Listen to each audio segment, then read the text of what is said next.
to annoy me, and we were about to put him on the laundry places, Hmm. so we could go to the center because the ritual has already begun, and I can hear that.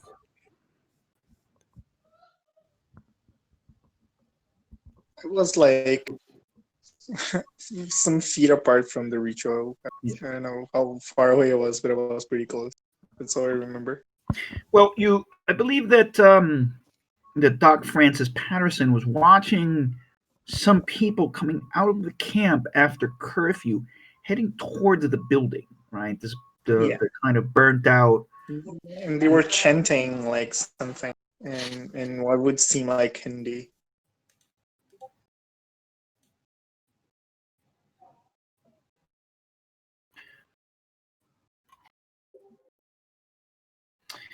Okay, so Uh, so Bear, where? Edla, and me were in the cemetery. We're checking what was happening there. Because the trucks came from the cemetery, and we wanted to check if the bodies were really buried or not. And we saw the ravens, and the father became a bit disturbed Hmm. and started to shooting open air. So I told him to calm down, and we were going back to the encampment. Okay, you hadn't gotten back to the camp yet. Yeah. Okay, I'm a little fuzzy also, right where exactly we ended. So um, Hobbs, you were with I believe uh, off Sorry.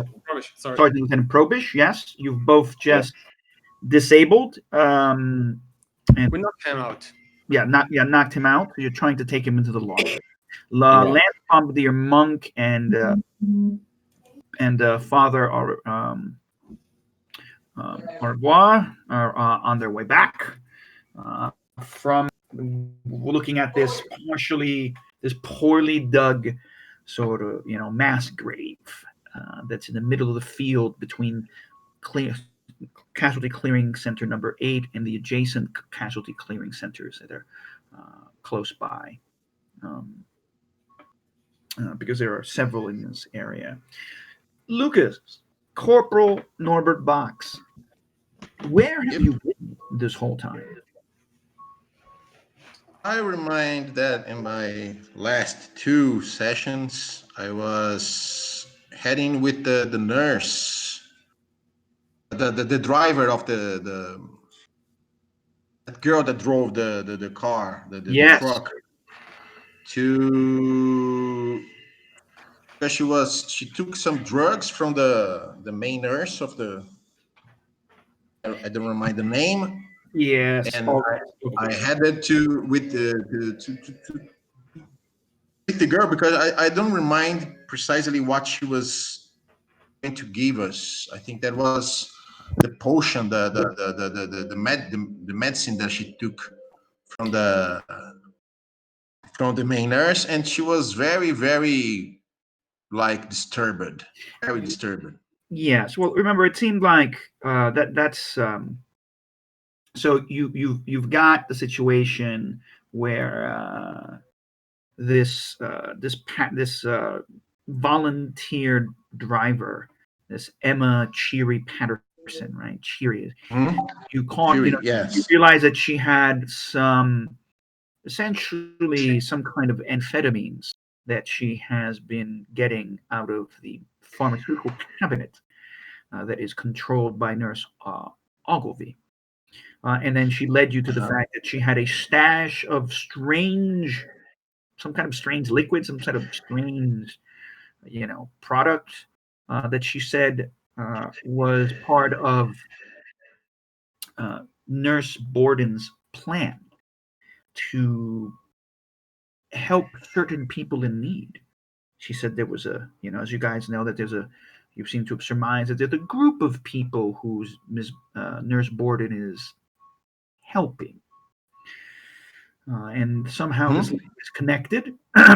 Doc Patterson recognizes that the way that this liquid smells seems very familiar to the smell that he got from a soldier who died of shock in a unusual manner right before him in one of the resting tents, right? And so, Okay. yeah, and so I mean, a lot happened last time. Anyone want to give a quick fill-in to Lucas what happened so we can see where he would have been? Like a quick rundown of if Lucas didn't see the last video that we posted. What was it? What was the main pieces of things that we found out?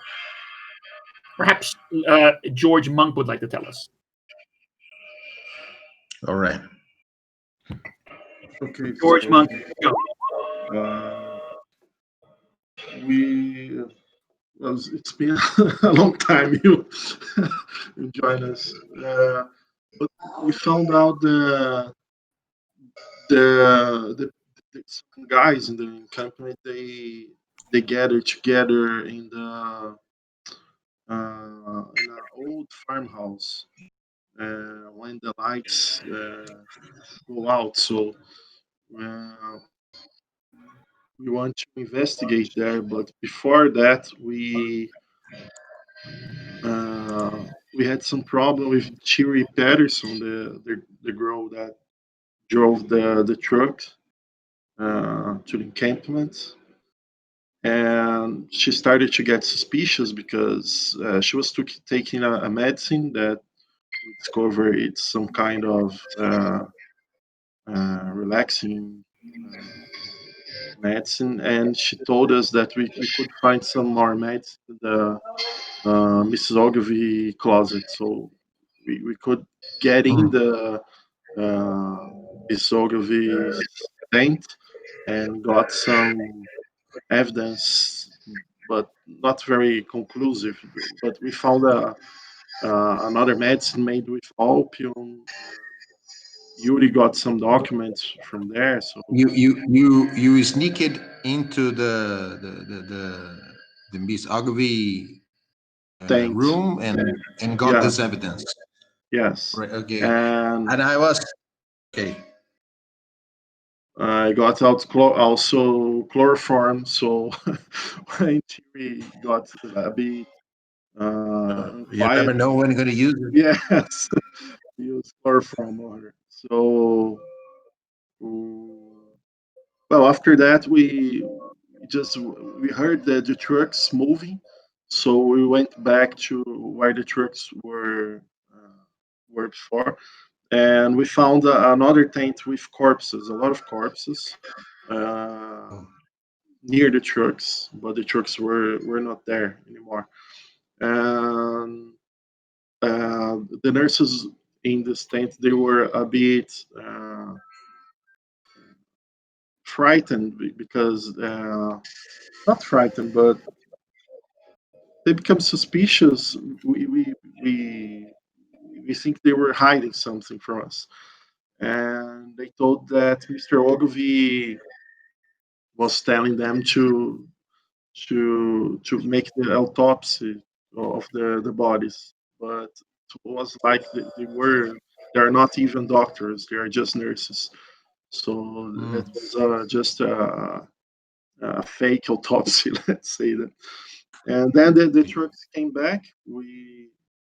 And it was late in the night, so we asked why would you bury bodies at this time of the night? So uh, they didn't answer us, and father had a little fight with one of the guys, uh, and Mrs. Ogilvy showed up, and she was after Yuri's character, that's Sergeant Second Lieutenant Arthur Probish, because he deceived her in order for us to get in her tent. So she was very pissed off, and she punished him You. uh, to clean the latrines of the encampment. So that was basically Okay. this. And Okay. So me and you got father that's went your to the cemetery, rubbish with latrines. Right, you find evidence, fake autopsy. Mr. Ogilvy got pissed off, and then you ended cleaning the latrine. Yes, Probish went to clean the latrine because he was caught, and uh, And went. Probish now is cleaning latrine. Okay. Yes. Well, had been he had been, but then he's attacked. I mean, you don't know this, but I'm just going to let you know what happened. He's attacked the person who was overseen with watching him. Ah, yes. In other words, he's attacked another, essentially, another officer. This was another plan, Yuri's plan, when he just going to act alone. Yeah, actually, actually, he got Ah, named. now that you put it that way, It's his own fault. Okay, So, just Okay. to know, because I had the feeling that it was what happened. yeah. Uh, well, I think that's settled. I'm quite previsible now. But Yeah, he yeah, got you some are. guns for us, so that's not so bad. Well, after one Okay. year of game, you should know Enkai too. So no regrets. No regrets. Never. Never regret. No regret, no remorse.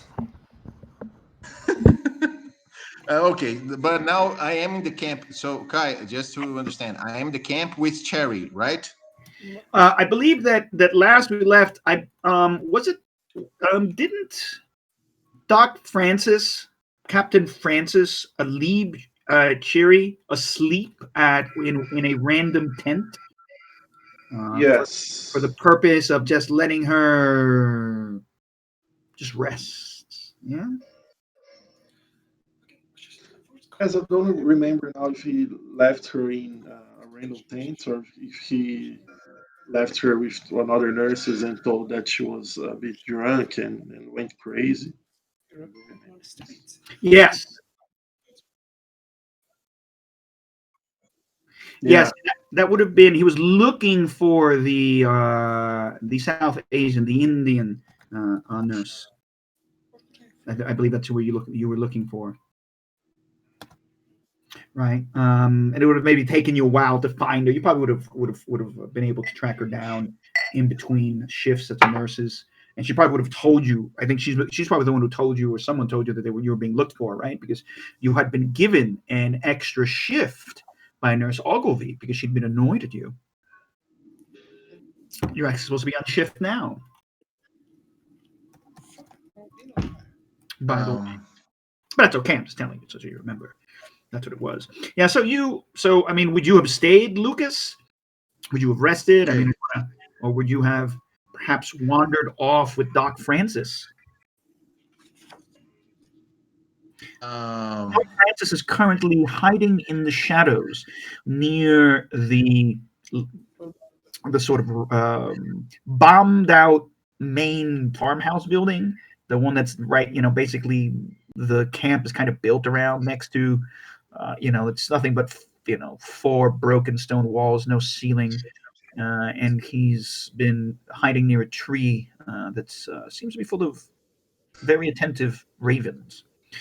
But this whole time, he's been waiting and watching for what he thinks is these followers of Xena Borden to come out. And now it's after hours and after night lights out, and they are out and about. Of course, there's been a lot of commotion, you see, because Probish and oops, we lost Mike for a little bit. Was essentially arrested for his insubordination, for lying, and mhm. Fairly.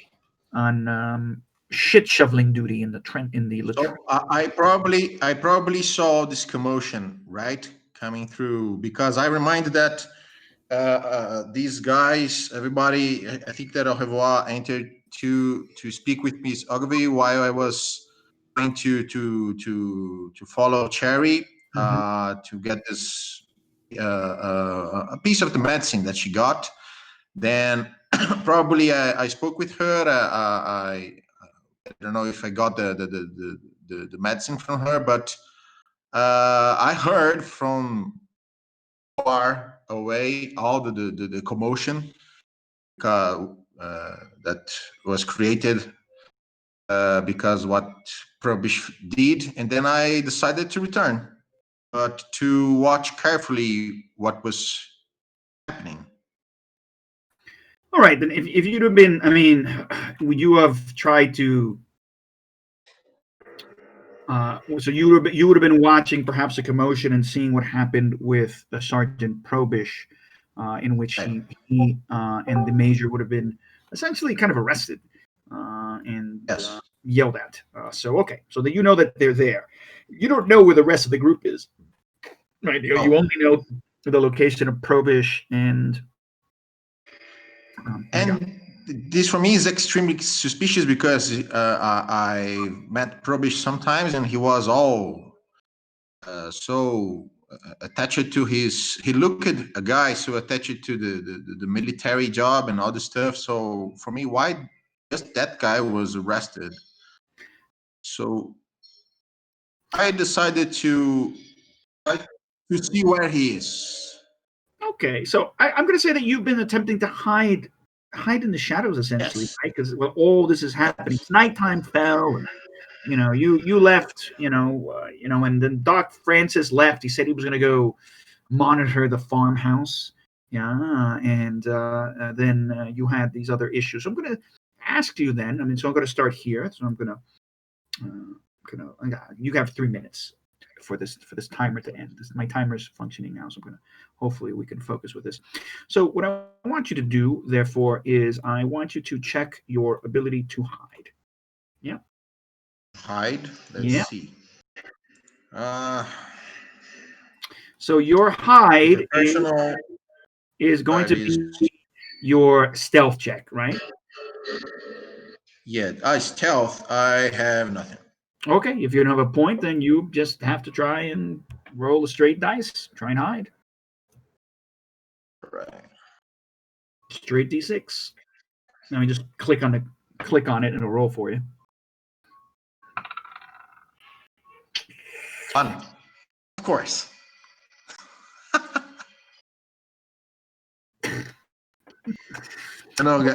Kai. It's my special touch. It is always your special touch, Should I Corporal. start noting this or It never ceases to amaze me. So, no? Corporal Norbert Box, you are noticed sort of by part of the attaché that was with Nurse Ogilvy, because what you basically have is not only military police who have been involved in this, because they are part of the enforcement arm in terms of maintaining order and clearly either imprisoning, shackling up wayward soldiers, or um, you know keeping control, but some other enlisted officers who were Okay. clearly been given to nurse boxes. I mean, she just one of them just sees you and says, "What are you doing? It's time to get back to the tent. Lights out. Nothing to see here." Uh, let me see. What could I speak? I just. Uh, what can I use? What is shadowing? Shadowing is following people, tailing, Is what? tracking people, tailing people, following Oh, some. tracking. Yeah. Well, let me see what I can do. Uh, oh. The assurance is Calming people down, talking to them. It's partially okay, calming persuading. down. Oh, okay, I got it. Okay, I was just there. They noticed me, so I just said, "Well, I just here because I heard a commotion and I saw a very close friend of mine uh, being arrested. What happened? Could I know because it's a very close friend of mine." Okay, you can spend a point of reassurance here to diffuse the situation and then get some information. Okay. The MP, he sort of waves off the rest of the group and he says, "What do you know about this, your friend? Are you talking about the sergeant lieutenant who decided that his second lieutenant? Sorry, why did I say that again? Sorry, Anthony, you're right. Um, no, sergeant, second lieutenant who decided to basically lose his rank to play a practical joke on Nurse Ogilvy? Did you have anything to do with this? Where were you while he was engaged in deception and lying?" Because I must be very honest with you, sir. Uh, I lost some friends in the front, exploded, shot, and Probish is one of the least friends that I have, and I think that it's. It, I just want to know what happened because in this war it's hard to be alone, and I'm getting. My friends are all dying. I just want to know. Gee, I don't know. I don't know what he did. Is he going to have a fair trial? Is he going to be sent back to home? Are we going to apply some punishment on him? What? Okay. He puts his hand on your shoulder, and he kind of nods. He goes, "Look, I understand. I'm not the judge here. I'm just here to enforce the rules. There is law, like you know. Soldiers must do their duty. I'm sorry, but maybe your friend has shell shocked somehow. He's done something terribly foolish. He's lied to the head nurse, and therefore he's lied to Sergeant um, Captain Parker about the command coming here to investigate and to inspect the hospital. Right? You Hey, do that. It is unacceptable. He caused a tremendous amount of chaos and time wasted. At least this is what what Nurse Ogilvy says. And you know how Nurse Ogilvy is with Parker. oh, I see. She's very concerned with the good the the stability of this place. I fully understand. Look, But I don't know. Could you allow me to speak with him at least to see why he did that? He always was a good soldier, a very proud man, proud to be here among all the British Army. okay, Give look, me this chance, man. right, all right. Look, I'll let you go. I'll let you go. Don't cause trouble. All right? Between you and me. All right, I'll let you go. You've got 5 minutes. Just a few minutes. I just need to talk with him. You have 5 minutes, and I'm going to come All right. and I'm going to make my rounds. And I don't want to see you out of your tent when I come back. Oh, yeah. You just give me 5 minutes. Then when you return, I'm not going to be here. I hope. Have my word. I'm sorry. He's going to be stripped. He's going to be stripped of his officership. That's what's going to happen. Okay. Anyway, All right. And so fine. he walks off, whistling to And himself. okay, I'm going to he's going to take me to speak with Probish, right? No, he just walks off. He walks I didn't away. get it. Ele vai embora. Ele só falou Oh, assim: você tem 5 minutos e eu vou voltar fazendo patrol. Espero que você não estar por aqui quando eu chego outra vez. okay. So he's going to pretend that he's not going to see me, right? At the moment, yes. Yeah. All right, so that's your scene. All right, so that's what you're going to be doing. All right, so then I'm going to go back to father and Lance Bombardier monk. What are the chaplain and the Lance Bombardier doing?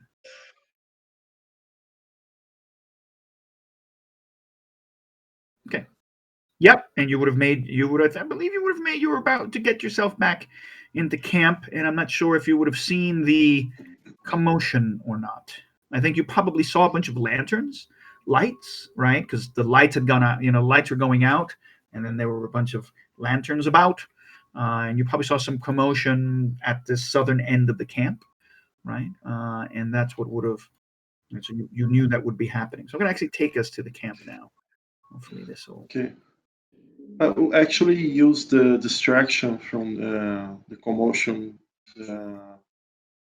and we went to the cemetery. Now we're coming back.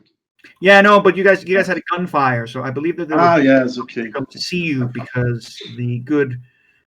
I believe you actually had to talk to someone because I have a feeling that you had to give an excuse to someone as what the hell, why the hell you shot a gun? Okay, but you didn't. All right. So yeah. So at some point, where you would have seen, you guys see the kind of the so-so map, right? So you guys would be coming from somewhere from this direction, right? Because the cemetery is actually down that way. Yeah. All right. And so as you're coming back in the darkness, I suppose because it's partially moonlit, you can kind of see, although it's a bit foggy at night, and the ground fog is swelled up from this muddy ground. You would you're definitely going to see some lights around here, right? Where? Someone Okay. someone must be carrying some electric torches, or Could you go this way, like this way down around the encampment to go? Because I'll tell Father, I think we should go to the old farmhouse. I think it's late enough to check what will happen there. What do you think?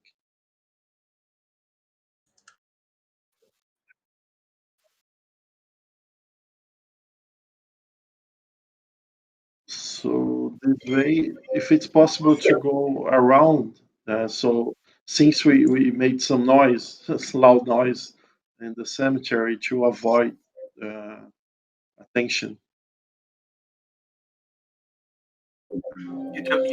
why? That's so weird. And you, for some reason, do not are not don't know why that happens. It's like you're not part of the player group somehow. Okay. Can I move you down? Let me do something here. Give me a second. Where are you guys? Okay, I need to put you. Okay, player avatar is on the bottom, and then the map, and then it is super strange that you are not on the map.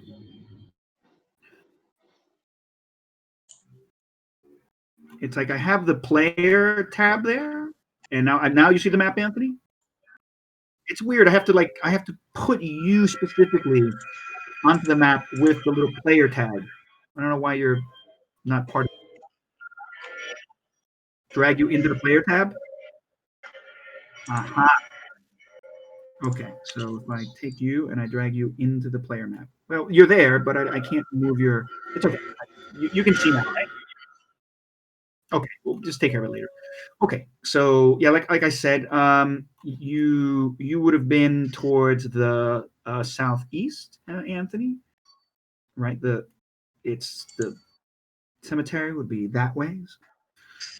Okay, in the middle of the field. There is another casualty center sort of across the field here, right? And there's the part of the road that leads to the cemetery also leads over to the casualty clearing center. And so you see, because again, you can see other lights down across the field, right? I mentioned there's other casualty clearing centers near you. So where you see lights and probably electric torches, right, is somewhere around here, and you can probably see them moving that way as you are making your way back towards the camp. Okay, my suggestion is to go like around here to avoid the guys who are coming towards us.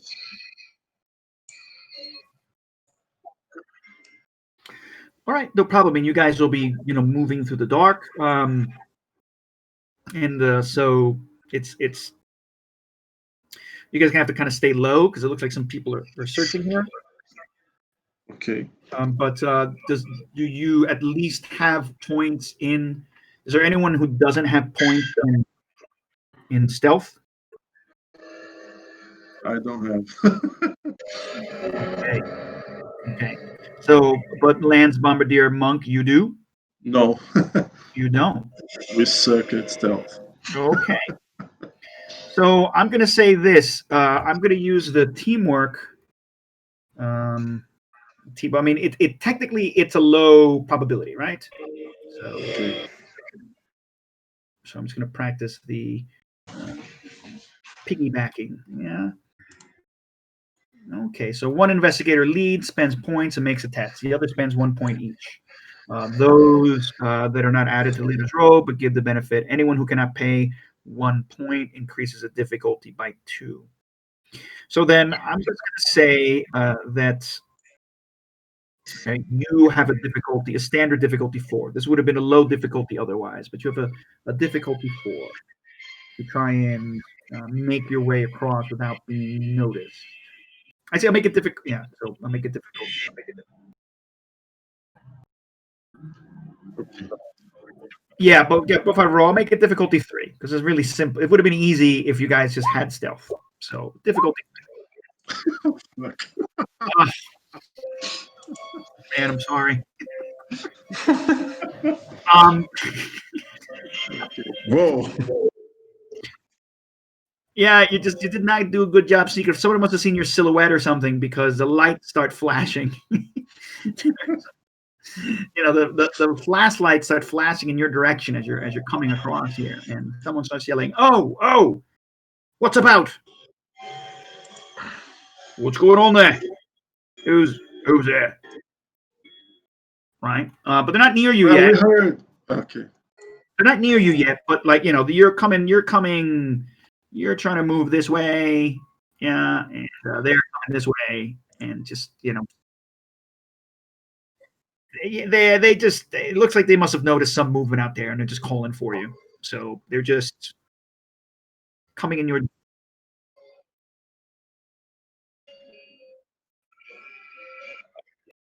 Are you sure?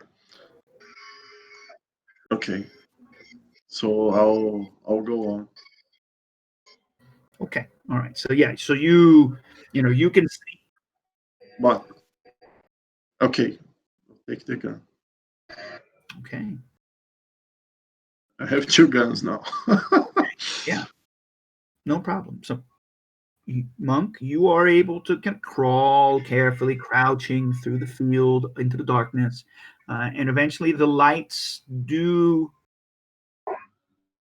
focus on you. 2 MPs, one of them with his rifle out, yeah, with their electric torches, you know, converge their beams on you, blah, blah, blah, and approach you, and they sort of just inquire, "Oh, hands up! Who are you?"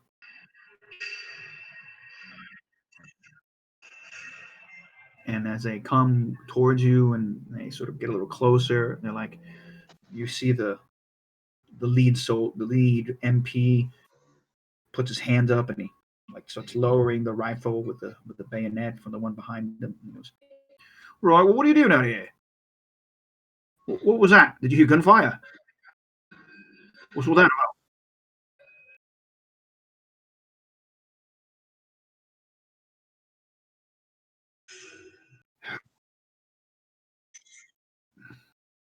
And Father, you've got to get yourself to safety. It's not if there's gunfire about, it's not safe for you. So please, it's lights out. Get yourself in. They look at each other. Well, we don't understand. What do you mean?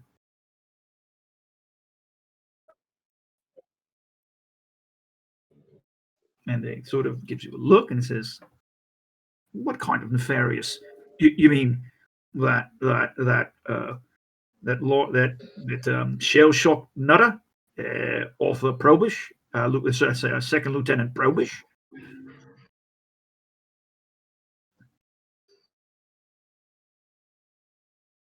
And the one behind him with the weapon, he like lowers him. What do you mean? What?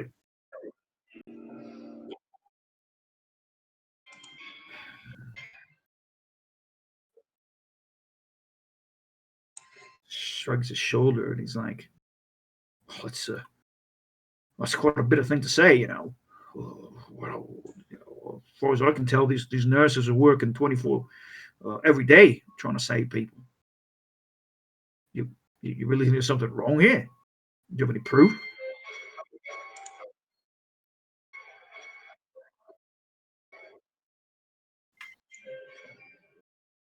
I don't know. I'm not really keeping count, but I mean, what do you think's happening, sir? Well, that's sir. What do you think's happening, father?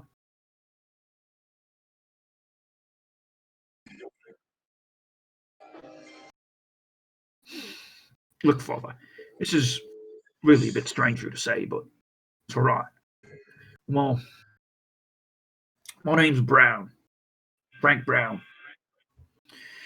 If you have anything, I can, and you know something important, um, I can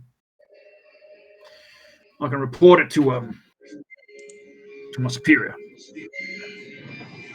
But there's Sergeant Oakham and Captain Parks.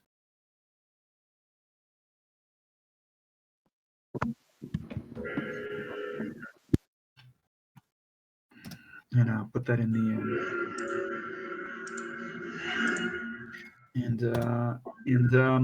one who's holding the gun, who's a bit younger, he seems, than the one who was leading with the flashlight. He's like, you can hear him as you're walking away. You can hear him. Well, that's a bit rare, you know. He sounds a lot like that Pumble. Father Pumble says the same thing all the time. What's up with these priests? They all think something's spooky about. I mean, I don't like them crows or nothing, but you really think there's something weird here? Something strange? Something odd? Now, I don't know. I don't know. Who we ask? And then you make your way back peacefully. Okay, and so we are going to go to Doc Francis. Doc Francis, you are watching, right, some shadowy figures come carefully crawling from the tents in the darkness, and they start moving towards what seems to be this other opening on the other side of, kind of opposite from you, right? So you can see that there's people converging, right? They converged over, I would say, over here. Yeah, I believe you were here before. There's some broken windows, and the walls are tumbled down, so you can kind of look and see what's happening, sort of in the dark. But it's hard. I think you would have seen some people with matchlights, sort of gathering up here. What are you going to do? Yeah, are the ravens still looking at me or not? Well, you turn and there they are. They're all lined up along the walls. Okay. So among this, like people, I can see people like in this. Are they inside the farmhouse or outside the farmhouse? No, you see them coming in the farmhouse. Yeah. Yeah, and you see them, shuffling in, right? Maybe a dozen of them, and they're coming in there, and they seem to be gathered in this corner, and you hear their muffled speaking, and you can just see that they seem to be walking around by matchlight.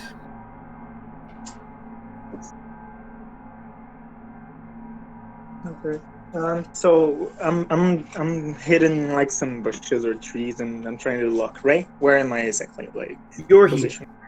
right? Okay. You see? Yeah, you're there essentially. Yes. So you're just on the other side of where they've come in. Okay. Can I hear kind of what they're saying, or it's just like a mumble? You can't It's like. a bit of a mumble. They seem to be talking quietly, right? I mean, it's still lights out, and there's been a lot of shenanigans that have happened. I mean, you heard a lot of, you The could noise. definitely I see heard that the there was a lot shot. Yeah. you saw a lot of activity down here, right? A lot of lights, a lot of sounds and screeching.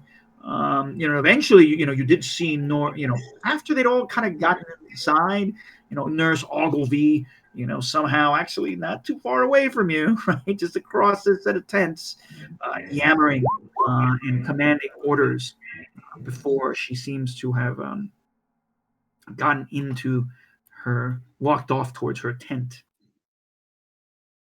Yeah, but you're still close to the officer's side here, right? So there's still some activity over here, but you're in the shadows. Okay. I'll just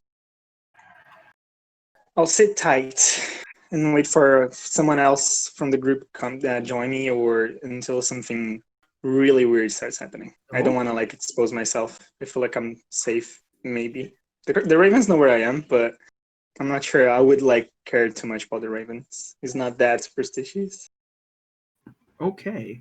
And I'm gonna give it next. Then I'm gonna do Hobbs and Second Lieutenant Probish.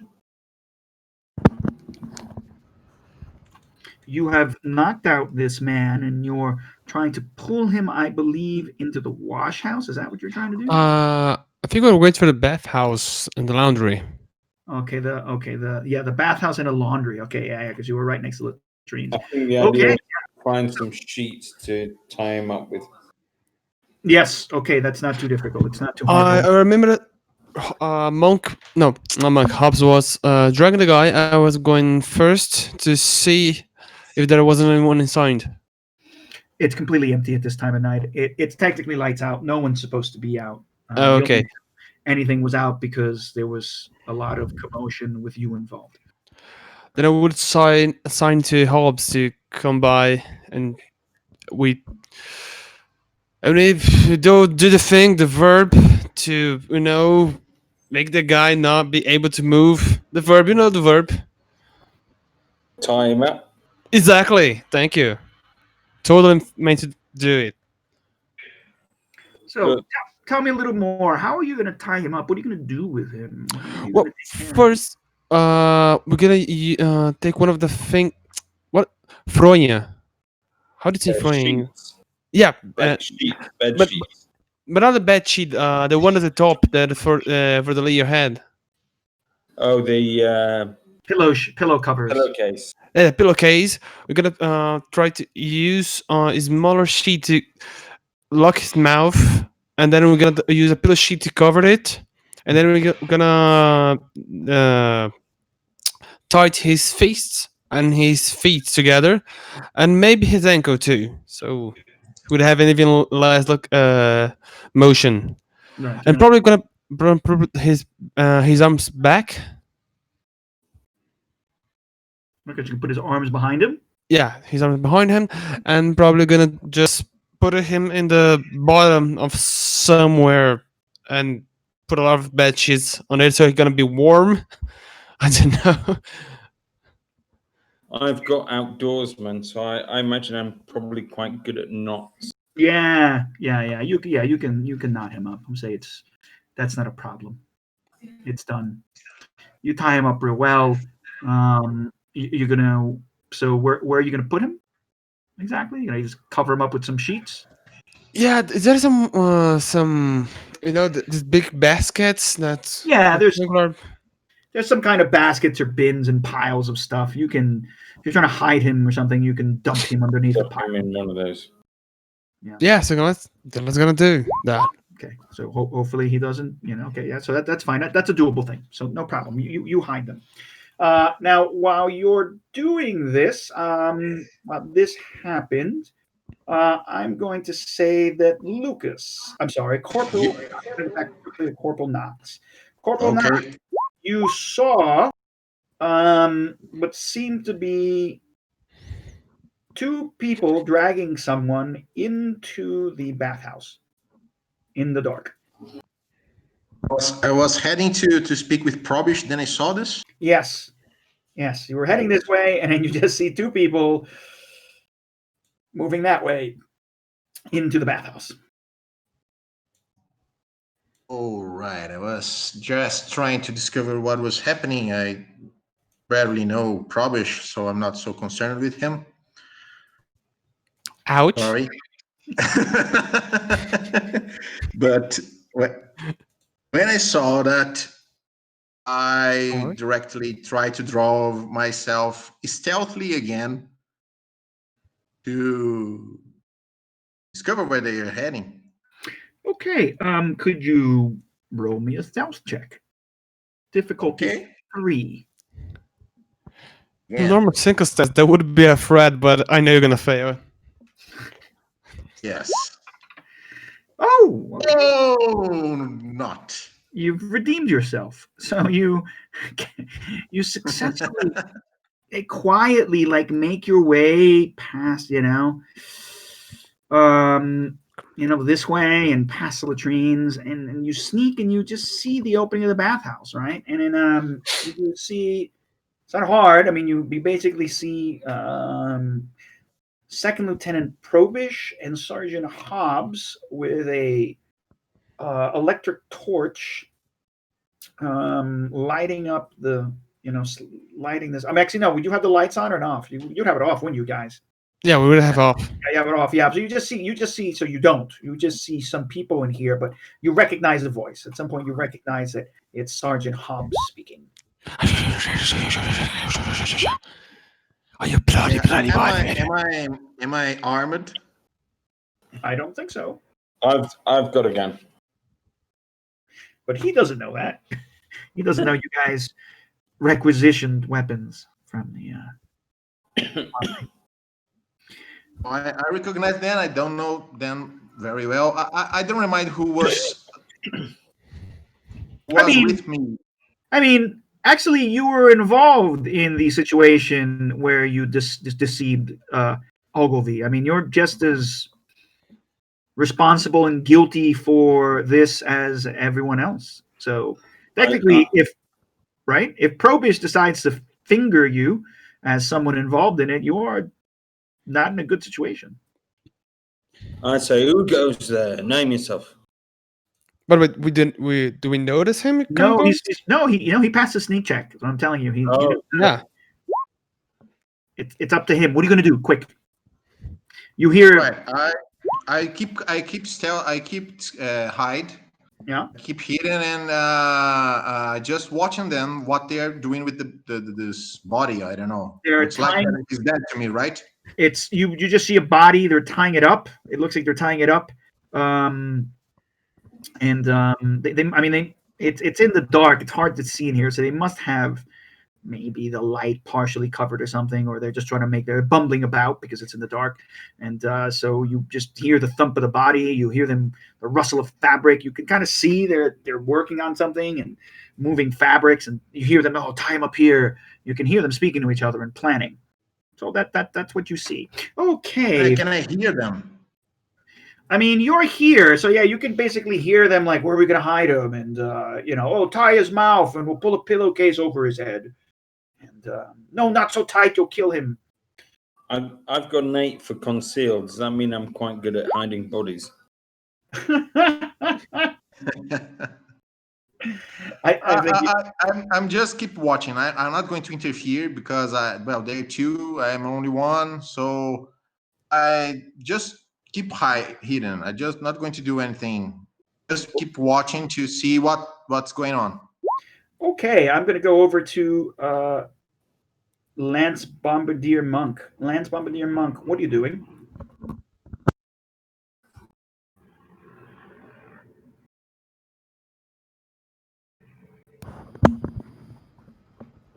You're going that way. All right. I'm going to ask both Sergeant Hobbs and Second Lieutenant Probish to themselves roll. I don't think I asked you to roll a stealth check. That's right. I was I was muted here, That's but okay. I think you saw that what I'm Yeah, doing. I saw. Yeah, so I just want Going to. towards the old farmhouse. Okay. Yep.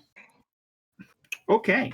So, Sergeant, so sorry, Lance Bombardier Monk, as you're passing by and moving along this backside of the camp, you hear Probish's very particular voice, that voice of upper class snobbery, Okay. quietly, trying to keep quiet, but incapable of. Somewhere here in this tent. Okay. So I'll stop here at the back of this. Uh, yes, at the back of this tent. I don't know what is this. And Yeah, I mean it's an open flap at both ends, and if you stare in, you will hear Lieutenant Probish sort of ordering Sergeant Hobbs around to hog tie someone. okay, so I assume something went right for them. So I'll go this way to the front quietly and try to see if they are okay, if there's some trouble. If not, I'll just present myself. Yeah, okay. I mean they're just paying attention to each other, right? They're not focused on tying this guy up, and they just don't really notice you. Okay, so So you're gonna sneak up on him. hey, Okay. I'll say lol. Okay. Hey, what are you doing? Who the bloody hell? Oh, you bloody bastard! In the in the name of the Lord, monk, what are you doing sneaking around like that? You almost I gave us up. must, What I are must you shit doing? We you. just knock him down. Of course we not him down. Are you He, blind? he was Oof. pointing a gun at us. He asked for it. Oh, and I put my gun back. Come on, let's stay there. Help us. Okay, okay.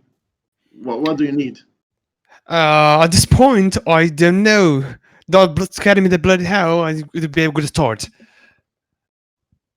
Is he awake? Of course not. I mean, I hope not.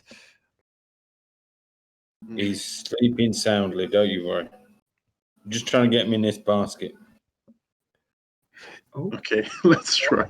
all right. So that's what you guys are doing. Okay. If I give him more chloroform, he'll, he'll knock it down Good. longer time. Forever. You could try and give him more chloroform. Always try. It's the Don't use it. That would be it's terrible. it's the kind of phrase that all DMs are going to say. You can always try. Please be my guest. I think you have chemistry, yeah. So you have some Yes, they have understanding. chemistry. You have some Uh, understanding of the power. So you could probably just sprinkle some chloroform over with the area of his mouth, and yeah, just a little bit, so just yeah, to ease his sleep. yes, to ease him into the long eternal sleep. I mean, the long sleep, so he doesn't wake up too Só um soon. pouquinho, só para dar uma desbaratinada no cara. Don't use too much chloroform because Even I sleep, the eternal sleep forever. that might not be good if you put too much chloroform, right? It could be bad. Okay, sure you No, want just a to do little it. bit, just a little. A sprinkle of chloroform. Okay. Okay, Good. but if he dies, not of my is not of mine. My Course. death bag. That's what they all say. All right, I'm going to go now to Father Au revoir, where you're pumping some chloroform, and then I'm going to go back to Doc Francis. So, Father Au revoir, you're heading towards the farmhouse. Is that correct?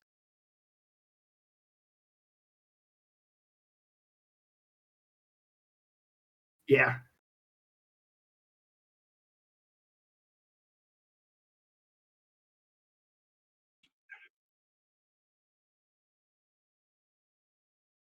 Okay. Yes. All right.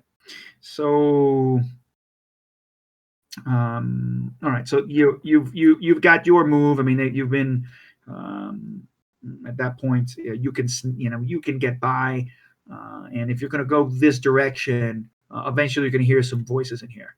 You're going to hear some very muffled voices coming from inside the bathhouse, or this area, and you know it's lights out. So somewhere along the line, you can hear the particular twang of a upper crust British accent, and it sounds like it could be probish.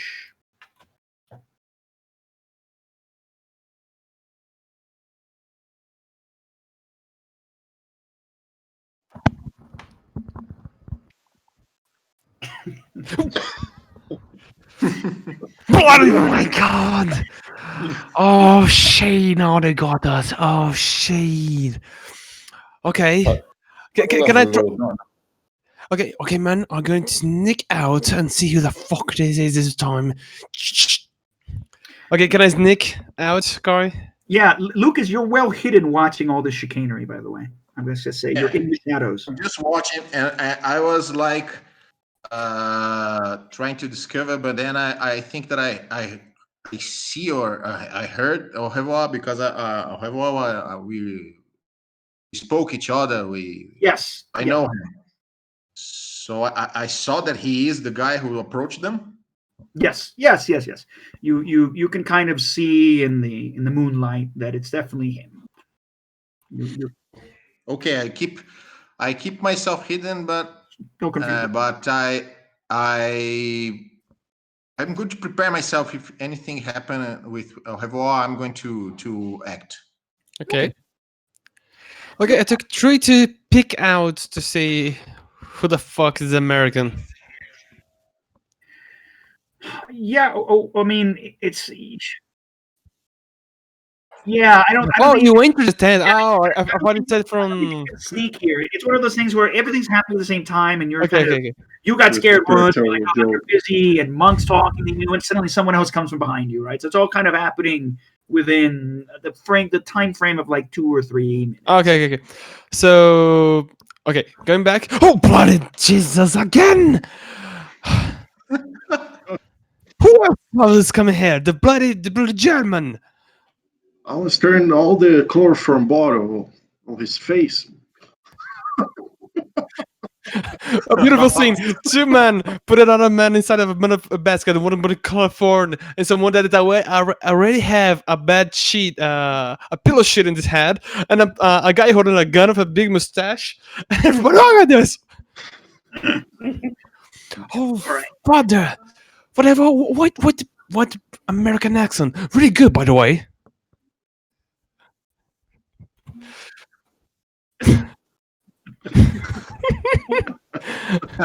Okay, okay. Questions for later.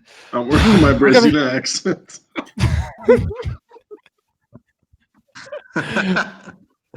Okay, give me sorry. Someone's gonna maybe see you.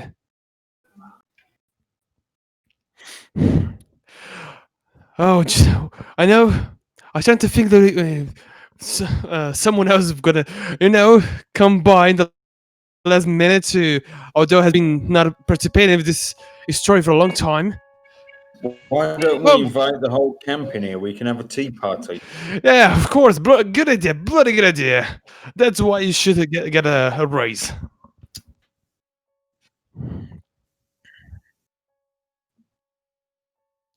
Oh, as you can see, we took care of the situation. So we now are going to the scientific camp. See what the heck is really going on. By the way, in your wait here, gentlemen, did any of you see the doctor? No, I haven't Yeah, the seen guy him. that was with us in the storage in the farmhouse.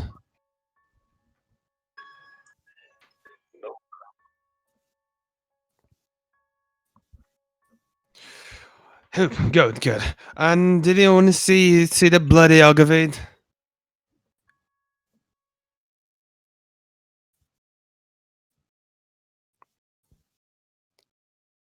high five, gentlemen. High five for George King. No, for King George. That witch doesn't sleep. Oh, this one I hope it does. Oh my god. What a Here's your boring gun, woman. father. Okay, I'm going to go back to Sorry, guys. I'm going to go back to Captain Francis. Captain Francis, as you are huddling in this broken stone window, right, looking at um, the leftover tatters of what was once must have been a beautiful ancient farmhouse. As a matter of fact, I remember you correctly. Some things here. Sworn. You know, you do have architecture there, um, Doc Francis. Yes, I do. And as you look at this place, I think perhaps I mentioned before, but as you were there and you're looking across the field, you think to yourself that as you're watching these people coming in by match light, this is a multi-story uh, farmhouse, clearly, and your knowledge about this area would have been, or at least the kind of structures it would have built here, is that this is probably one of what would have been many different buildings on this site. There probably was once probably a multi-building complex here, owned by perhaps if not a lord, at least someone relatively wealthy, a wealthy burgher. This probably dates to perhaps the 17th century. And you think to yourself, and the it's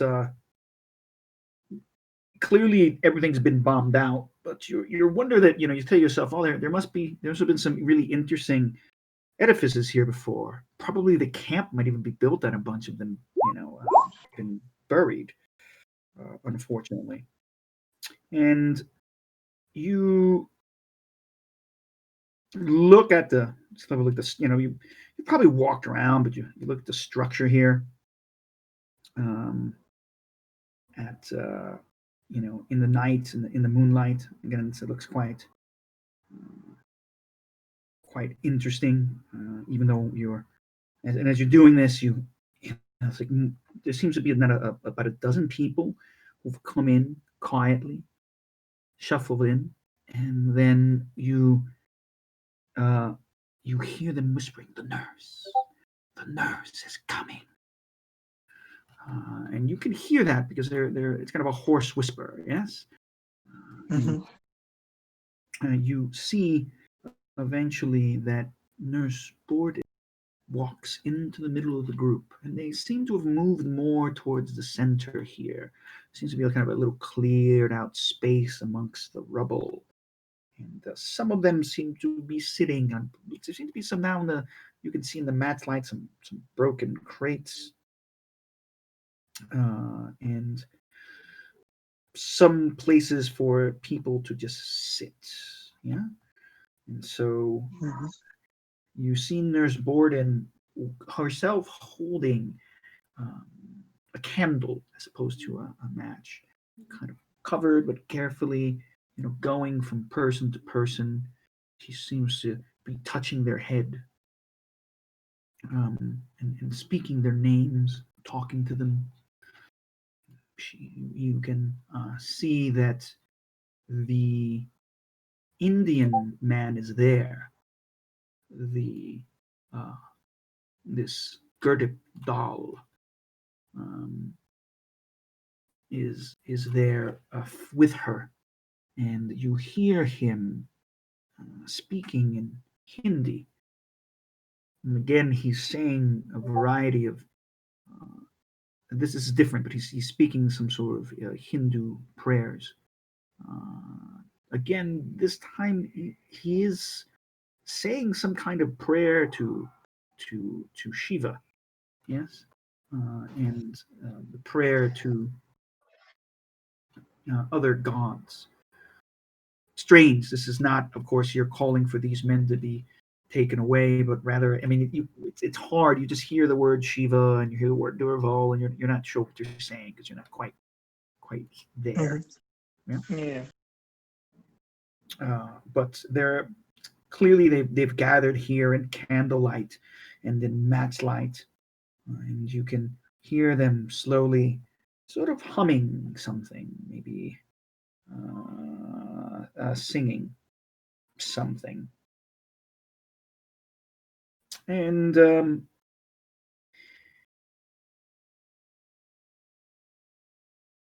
one of the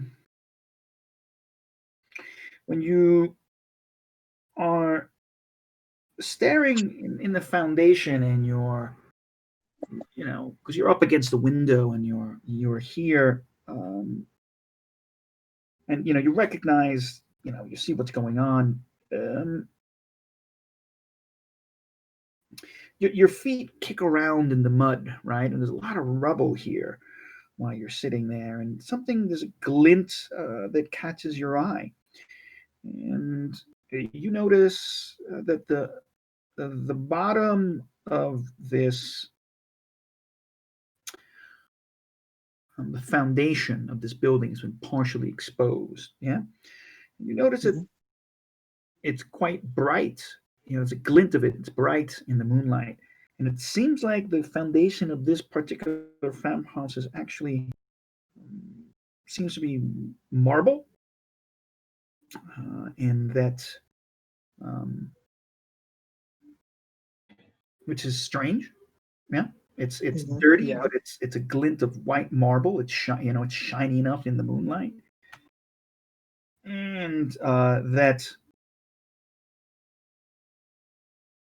it seems that maybe it's a piece that looks like it's been partially cracked, and then around the base of this, you notice that there's strange pieces of they're not rock, right? But it looks like there is some kind of strange marble stonework or something that's been shattered and broken about at the very base of this. And you're looking around now, and it's like all around. It's like this particular spot. It seems like there's bits of marble, chunks of stone mixed in the mud, and it seems like there is some kind of the part that's been kind of bombed out and broken. You're like running your hands through it, and you can feel it. It looks like this was like possibly marble blocks, and it looks like there's some sort of mortar in between that's got maybe there's chunks of ceramic or something in it. And you're kind of surprised, but it dawns on you that this is the foundation. This foundation might not be medieval, but it might be Roman. It is like really old, right? Because Yes. there's like a mortar joining with the marble. Okay. Yeah. Yes. So it wouldn't match what's like Above. what the building is. Yeah. No. Not at all. Okay. Okay, so I'm going to go back, right? And so here you see that nurse, while you're looking at this, and you can suddenly kind of hear a low chanting coming from here. Everyone's singing something. It seems that Dal is leading someone in singing. Possibly, you think it's Hindi, but you're not sure. Now it's not the Hindi you've learned. Maybe it's another dialect of Hindi.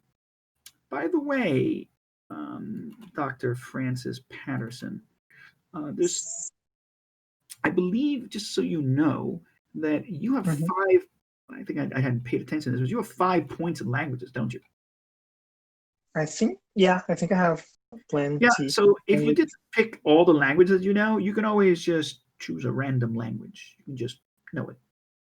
Yeah. Okay. Okay. Like you could know French or German or anything else. Okay. I imagine like being a doctor, especially at that time, I would know a little bit of Latin, probably. Yes. Okay. Right. Okay. So yeah, you would definitely know Latin. Well, you know Latin. You're fluent in Latin. You're fluent in Latin. It's done. Okay. How many languages could I? Up to 5. Up to 5. Okay. All right. Yeah. I'll choose. Just consider that. All right, I am going to go back to the rest of the group in the tent who was trying to be quiet. What are you guys going to do?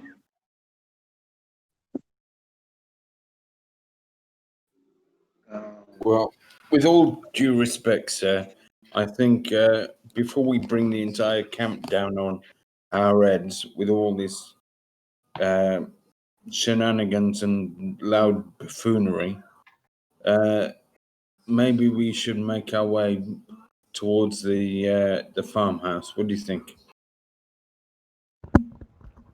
I think it's a great idea. Yeah, probably the doctor's I waiting for us there. So let's go. I while they are speaking, I'm trying to approach the where they are. They are in a camp, something like that. So I'm Inside. trying. I'm Yeah. because I saw everybody entering there, even Revoa. So I think, well, what's happening in there? Everybody entered and no one is getting out. So Okay. Okay, that's fine. While you guys are talking, you see the silhouette of a man walk into the tent. Oh, for blood! For God's sake! Oh.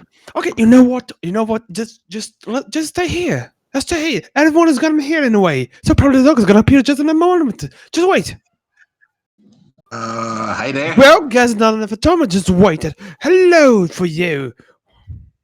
Schedule a meeting here, so I didn't Well, know about I it. Jesus. saw that you were. I don't know if you remind me, but I think that we all was trying to figure it out. What the hell is going on in this place? Well, certainly someone is You trying to discussed. kill me with a heart attack. Yeah, you're the crazy man that was screaming outside the church uh, when we're coming to the encampment, right?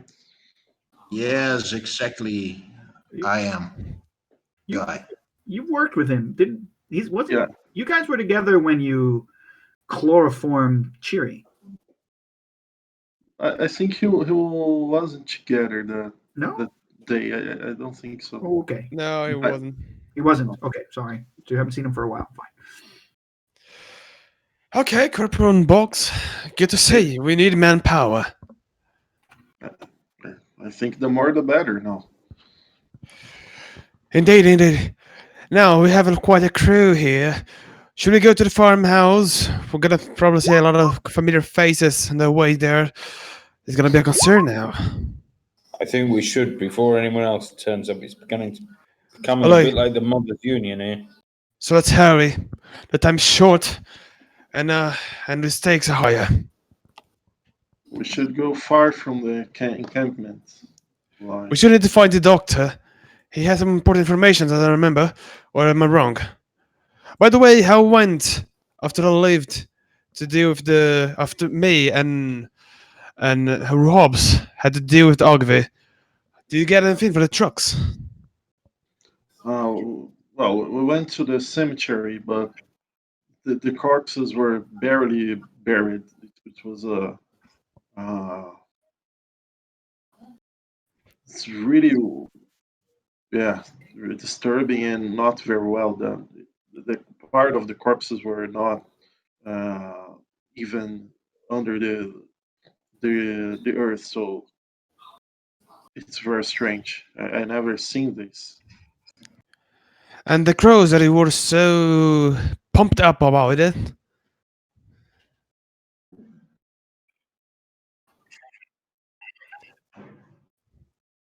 But just that, no supernatural thing or something that I should really concern about. It seems that these crows, they seem to be everywhere. I can't understand it. Well, that's not a concern. So, okay. Another thing, does anyone have to share with each other here? I just want to check, Lieutenant Sir. You've got your gun back, haven't you? Of course, I have. Why don't we relieve this the military policeman who we tied up we can take his rifle or weapon, whatever he had on him, as well. So I'll just relieve him of Okay. it. It's probably lying down over here somewhere. Oh yes, Yeah, there well, it is. well, remember, Hobbs. Let's give it a corporal in our box here. Yeah, he's got a revolver. Oh, you have? Well, one more for me. Now I have three. No, the guy the Right. the guy that is down had a revolver, not Corporal Norbert Box. Did he have a rifle? But a musket? I couldn't remember. Okay. Yeah, fine. He's an MP. He's got a rifle with a Okay, musket. so we're just for me to get what is happening. We're going to do something that could take us to the martial court, right? Oh, indeed. Okay, Super let's similarly, do I it. would say. We're so fucked here in this war, and don't just want to get to know what the fuck is happening with me. I'm a little bit tired of dreaming with crawls and Well, this stuff. as the ranking officer, Lieutenant Probish is in charge, so I'm just doing what he says. And you did really well. Congratulations, by the way. Right, let's do this. Okay, to the farmhouse, my gentlemen. Okay, so you guys are going to make your way to the farmhouse. So I presume you're all going to do this sneakily. Mm-hmm. And so say that you are now in the dead of night. Time has passed and it is lights out. And no one's really actively looking for you, so it's not too hard to now. The kind of commotion has died down, and you can make your way by the edge of the camp towards the farmhouse over here. All right. As you near it, you'll know to hear the rustling of crows. Oh, fuck's sake. Like the ravens, their feathers, and the kind of. So, Okay. right, as you are not, it doesn't take you too long to get over here. So Can we hear the thing, the chant that is happening there in the theater? not really. You're too far. By the time you get here, all you hear is a calling. I mean, this is a tall, like a 2.5-story building. Mm-hmm. It's got some bottom windows, right, and some, some kind of, windows that look like they might have been arrow slits or something at the top. It looks pretty Mhm. legit, but the walls are thick. Yeah, so it's hard to see. But you do see a glimmer of light over here, right? Very, very little bit of glimmer of light. Over the theater, do we see an accumulation of light, like a bonfire, No. emission of the light, or it's Very, just dark every camp? you see a very quick glint of light in there, right? No, but yeah, in the farmhouse. But I'm asking in the camp. Do we see a lot of light in the camp? Oh no, the camp. No. I mean, the camp is lights out. So what you're going to get is you're probably going to get And the still light- some lanterns in strategic locations Ah, okay, right. that's what I want to know. Yeah. along the walkways. But I mean, in terms of there's no movement here, right? Perfect. I mean, there's no movement except for, of course, there's some MP patrol, right? And you can see someone with a electric torch, right, Perfect. making their rounds. So I make a sign with my hand, like to make everyone wait a little bit behind, and I go alone to peek inside the farmhouse to see if everyone is there. And if did you let Burden inside alone, right? Or was another nurse? I don't remember the name. Um, well, you guys, if you are you gonna whisper to each other? You remember, yeah, that there's a nurse Borden. She is Mm-hmm. someone who's it's someone I think you talked to Nurse Borden. She might have Yeah, actually we'll get her in right there. I think she maybe invited you, right? To talk. Was that what happened? And then we knock her out in a peaceful way, in a nice way. Okay, I make a sign for them to hold, and I pick sign inside of the farmhouse to see if there's anyone there, and if Burden is still in there. I'm trying to remember who talked with. Did any who was in who developed a good relationship with anyone? Was it Hobbs or was it you? I believe I didn't. I certainly didn't. I believe it was Peterson and more two person, probably Hobbs and Monk. Hobbs, Right. did both of you talk to Nurse Borden or No. no? I never I talked to think I her. think I think it was Yuri that Yeah. talked with her. No, No, there was another nurse. It's There was Borden. It's the another- it's the I nice talked one, to not the bad one. Yeah. Yes, Ogilvy is the the evil. tyrannical one. Nurse Borden is the one who walks around with it walks around with the Correct. Dow Gerda. So at some point, one of you had a conversation with her. I think it was Lucas and Probish. I remember there was Peterson. Peterson talked a lot of her. Write your note there, guys. Oh,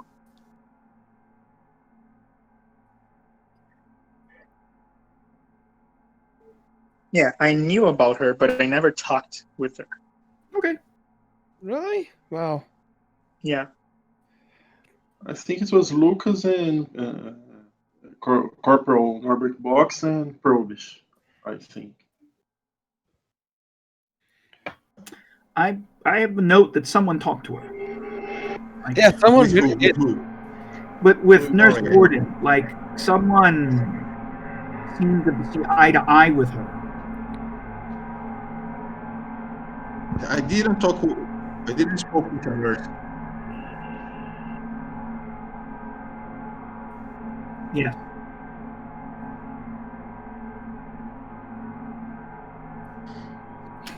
Yes, I remember that. Yeah, because you and he tried to, I think, blow you off. But I could have swore there was someone else who talked and seemed to have agreed with her. Right? She told you that she was trying Well- against the war. That she wished that the war would end. She wished that everyone could just go home and be whole again. Oh, Who told this to me were was the me. guys, not her. Were the other soldiers. that Was it you, telling me. Probish? Yeah, it was me, but I'm confused at the moments, the scenes, because I think you're asking when we interrogated her in the farmhouse. When this happened, I was walking around the camp, talking with some soldiers and complimenting soldiers to up the morale. I think it was 2 sections or 3 sections ago. Yeah, I'm just saying one of you made contact with her Yeah, yeah. No, despite the whole thing, yeah, it was me. in a positive sense, and she said that we should talk later, type of thing. Yeah. So It was me. It was me. okay, fine. I know Sergeant Hobbs and George Monk, you have encountered some suspicious people who have been following you about, who also said that the nurse is a good person. It was Dickie, John, and Bernard, if I remember correctly. And I believe you also met. I'm just throwing it out here, just so Yes. bringing some memories back, because it's been a little while since we played, and There sometimes. was the nurse that had the suitcase of drugs. Well, the nurse with the suitcase of drugs. Well, wait a minute. There's the nurse with the suitcase of drugs, or the driver who's under you, Sergeant Hobbs, Yeah. Cheery, who you guys Yeah. have chloroformed and stuck in a tent. The Oh, yeah, speed we put chloroform and drugs, like Yeah. a combo. Yeah. Like she was on speed, and then you gave her some like benzaprine, and then you chloroformed her. So I hope she wakes up. And then probably maybe with a small heart attack. And then Ogilvy is the terrible person. I believe at some point you guys have spoken with Dickie, Yes. and you've spoken with Maurice. Maurice, Dig, and John. Maurice is blind. Yes. Yeah, I talked with the Hindi nurse, the Indian nurse. Yes, you did. You also spoke with Yeah. her. I don't remember her name now. I put that. Oh, no, yeah, sorry, because I heard you say a name. I thought it was her, but no, it's not her. No, it wasn't her. I'm just sort of making sure who you guys have spoken to, right? So you kind of remember who you've shared, had conversations, semi-interrogated, so who's who you might be familiar with, right? I believe that's the type of guys who you would have chatted with. Yeah, okay, right. So just putting it out there, so making sure we know who's who. All right, so eventually you guys, get to over here. Doc Francis, since you're being very attentive, you notice there's like some kind of movement over towards your left, and the crows get a little bit, they kind of momentarily fly off the tree and caw a bit.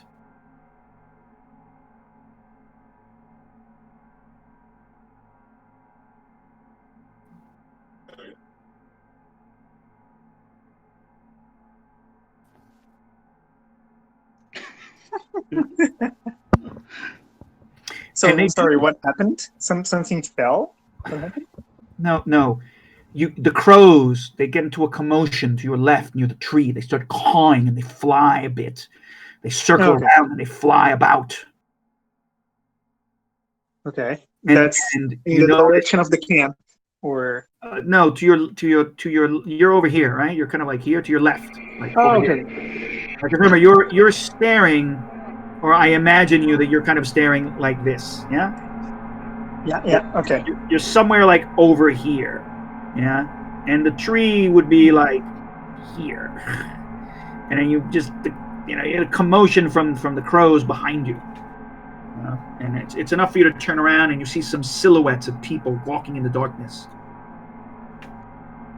So can I see who they are? No. It's dark. No, you can't. I mean, it's moonlit. You see silhouettes. There's a group of like 5 people walking towards you. What are you gonna do? They're moving towards me. I'm gonna move away from them, from their route if I can. So I might move like to this side and like try and get out of their way. Okay. Yeah, they get closer and they come close here to the wall. Yes, and you can see them now in the moonlight. You probably recognize either Father, the chaplain, right, or Sergeant Hobbs. Okay. Oh, if I recognize it's them, I'll approach slowly, gingerly. I'll be careful. I don't want to scare anyone because any noise will be a problem now. Okay.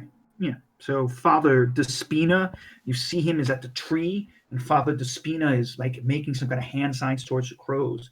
And you know that the crows now, you can see them, they've turned and they're sort of like staring. Like they've turned their back to you, they've turned attention away and they're staring. I don't know if they're staring, but they seem to be interested less in you and more in them. Okay. So what are you gonna do? I'll try and join them anyway. Okay. I'm not unlike the father. I'm not that concerned about the crows. Fine. You come up to them as they're sneaking. You notice that Probish gets startled once again.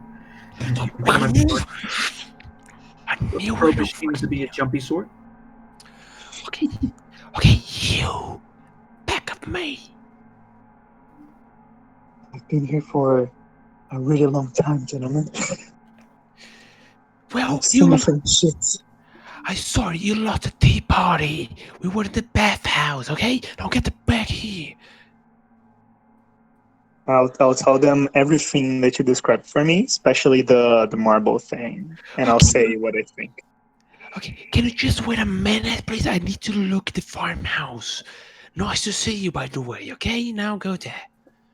And I go to see the farmhouse. Anyone is in there, or this was just for No, that's fine. better. There's a window here. Yeah. Okay. And again, it's a partially blown out window. It's just completely empty. It's just the frame of where a window would have been made out of stone. And you see a gathering here. You can see it was a dozen, maybe possibly 2 dozen people here. There's just like one or like one candlelight, uh, and you can see Nurse Borden is holding it, and they're kind of whispering and singing something, but it's really low, and you just can't quite make it out. But the rhythm is strange, and the sounds are strange, and so that's a bit weird. Okay, I lower my head and I book out my like, whoa, that's weird. And then I turn to everyone. Okay, Patterson, what the fuck is going on? So actually, uh, Probish, I'm going to tell you one more thing. In as you as you're about to turn away, you suddenly realize that someone's got a raven on their shoulder. Who? It looks like the nurse has a raven on her shoulder, and then you just kind of take a look and you realize you can see the wings flapping. It looks like people in the group have ravens on their shoulder, and you can hear the ravens making some kind of sounds, In and the sounds synchrony. are in the same rhythm as what the people are seem to be singing. Please give me a stability check. Ray? For veganism? Well, you're seeing crows. You suddenly realize that everyone in this sort of circle around Liz Borden has a crow on their shoulder, and the crow, you can hear the crows making sounds, and you can't hear what the crows are saying, but they're making the sounds in rhythm with the people. Okay, I took 5. Okay, it's fine. You are not disturbed by this. I Nah, mean, just another day. you recognize that there's something very strange going on, but you don't Oh, have any yeah, yeah. psychological reactions to it. Mm-hmm. Yeah, I turn around. Okay, fellow. As we were supposed, Patterson is here now, so everyone applauds Patterson to coming by. Thank you very much for coming by here. Okay, there's a lot of things going on inside of that. I have no idea of none of that mean. They probably make a chant of some weird thing, and everyone seems to have a crow with them that is also singing, and it's just synchronized to be a coincidence. So I have no idea what the heck's going on. If anyone has idea, now is the time to help us digest this and prepare ourselves. Because I don't know. Should we storm in? Should we wait for them? Is fucking devil going to come out of the ground? The crows are singing.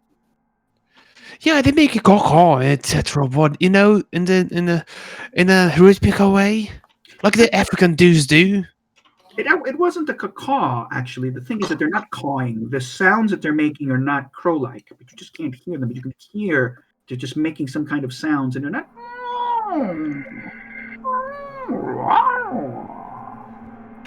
It's the same sound that the creatures did when I dreamed. You don't know because you didn't hear it. You could go see. Yes, I try to stealthily again. Try to see it. And I give him space. Okay, yes. You get close, and again, Francis, Captain Patterson, Francis, you remember you heard the crows before, right? And I I think heard the Father chanting. I knew Arvar, about that. you got to chill from this because at one point one of you, you did remember hearing the crows and they sounded not right. Right? It sounded like they'd been taught to mimic words. Like ravens can be taught to speak like parrots. So this sends a little chill down your spine. Luke, Corporal Norbert Box, yes, you go in and you are of careful ear, and you can see that the group has sort of gotten up and they're kind of shaky and they seem to be sort of waving back and forth like they're um, in tune, and you can see that there are crows all on their shoulders, and you can't quite hear what they're saying because they're quite low. But it's almost like it's a call and call back, like the people are chanting some strange language. And the crows are the chorus.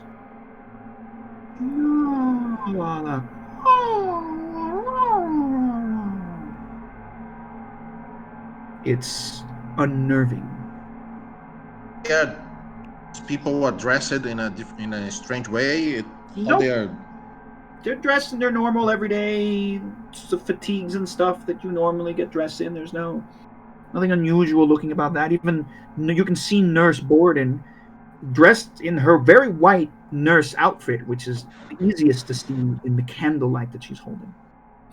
And as they kind of finish this up, right, you're watching them, and then you see that they start moving. They start, she leaves, she turns her back from the center of the group and starts moving this direction. I think that we must follow them. I don't know what you think, guys. They're moving. Or they're moving. Uh, we're seeing through the window or something like that. They're moving to the left, right? Like they're moving.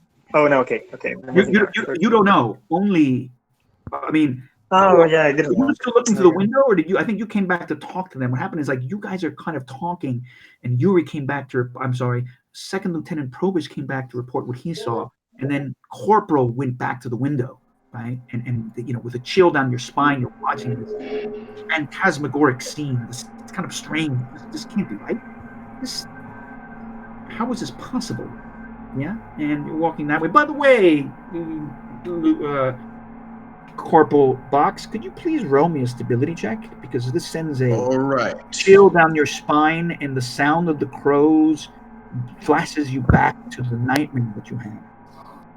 I got my trauma. It's a difficulty All right. 4. Stability. I'm going to spend a point. Okay.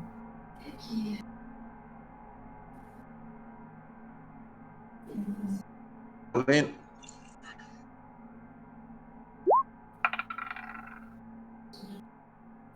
You lose 1 point of stability. You get a chill down your spine, but you're able to control yourself as you feel the fear, right? Just start to bubble underneath. Okay. I want to follow them, but I don't want to do it alone. I just look at the guys and say, all right, you seen what I'm seeing? Can I look through the Close. window? Yes, you can. I mean, do you? Yeah, I mean, you see Lucas and you see. I'm sorry, you see Corporal Norbert Box and you see no Corporal Norbert Box like stiffen and sort of stop, and you kind of Oh, hear. You kind of hear like a low moan, right? And so you come next to him, and you see he's by this window back here. Again, this is partially blown out. It's partially up all around here in mud, right? And the crows in the back are still cawing behind you, low.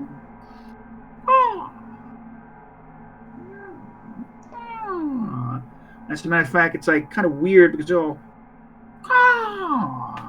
At times they seem to kind of do it in rhythm while you get here, and then you see the same scene. You see now in the shadowy darkness, candlelight is out, and all you see is in the moonlight shining from above.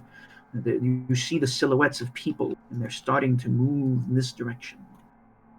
and what is the there a door here? Or what can I see from? Oh, I mean, it looks like that part of the wall's blown out. Okay, okay. So they're moving out the construction. The room. Yes, in the wrong thing. Yeah, they're moving this way. I was using the wrong thing for a minute. Yeah, you see them coming out this blown out section of the wall. Okay. So I mean, the blown out section is probably here. They're probably walking like that. They're in the middle, and they're probably kind of like walking something like this. I think we can go through the through the farmhouse and try to follow them. You can. Now, this would be a good time if that is what you guys are going to do. You will again be piggybacking off each other, and you are going to be using shadowing. Now is where shadowing comes in. You're trying to track people and follow them. So we'll go back to the piggybacking rules. I suck at it again. Piggybacking happens when investigators act together. A hike or sneaking about. One investigator leads, spends points, and makes a test. The others spend 1 point each. These are not added to the leader's roll, but give them the benefit of of the leader's success. Everyone who cannot pay 1 point increases the difficulty by 6. Which I'm By going two. to Which Yeah, I have to. And so this is a shadowing. Okay, I'm going to spend a shadowing here. I have 8 points. I'm spending 1. I have none pounds. I mean, technically speaking, I mean, you could remember if you, for example, if the standard difficulty is 4, so if you spend 3 points, you automatically succeed. Everyone else who's with you has to spend a point in shadowing. If they don't, the difficulty level goes up.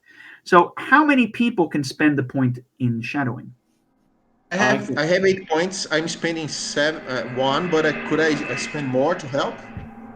No, it's like this. You can spend as many points out of your point pool on a roll as you want. You could spend all 8 right now if you wanted to. But mathematically, the standard difficulty level is 4. So if you just spend 3 points, Corporal Box, you would automatically succeed. And so would everyone else who piggybacks off you and spends a point. So actually, here's an easier question. Who cannot spend 1 point of piggyback, of shadow? Who cannot? Me. I cannot. I don't have any points in shadow. Okay, so I'm sorry. I have voar, aperta em probas. Okay. Yeah. So Father Despina, you can spend a point. Yes. No, you can. Okay. So Father Despina cannot spend a point, and Doc Francis cannot spend a point. I cannot spend the points as well. And you cannot spend a point, Lieutenant. Lance Bombardier George Monk. So that means it's +2, +2, +2. So now, because neither of you can spend points, the base difficulty is the standard 4 +2, +2, +2. Ooh, that's high. That is more +2. I can't either. Oh, none of you are good at shadowing. That's difficult. I have 2 points. Can I spend both of them to help? You can no. Yeah, that seems a good hellish idea. That's fine. I'm just telling you, like It sounds like a good idea. the simple rules would be like this: for everyone who can't follow, who cannot spend one single point in shadowing in the skill, it's a +2 to the difficulty. So then, if 4 of you can't, so then it becomes 8 + 4. It would be a difficulty 12. Could just 2 of us shadow them? Yes, you could. And so then, if for example, if Corporal Norbert Box just spends 3 points of shadowing because he's lead and he's got a ton, and you just spend 1 point, Sergeant Hobbs, you'll just automatically succeed. Okay. Okay, so let's do it. Yeah, both of you go, and we will try to investigate here the place they left. So I spend 3 points. I have 5 points of shadowing. Okay. And you don't even have to roll, right? Yeah, I'm going to say it's a DC 4, so you just shadow them. So if I spend another point, I automatically succeed? No. No, Lucas, remember, you'd roll a D6, right? So okay. You always roll it. It's you add points to your dice roll to overcome the difficulty rating. So then if you spend 3 points, you'll always succeed because the minimum you can get on the dice is 1. So it's an auto success. Right. So I Kai, spend 3 points. could we try to blend in with the people, like They're not wearing special clothes or nothing. I don't know. What do you want to do? They do have clothes on.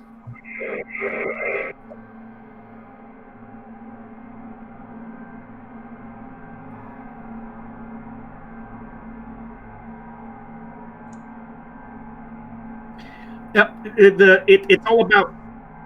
So yeah. So sorry. I mean, this is just a mechanical effect of you not having the shadowing skill.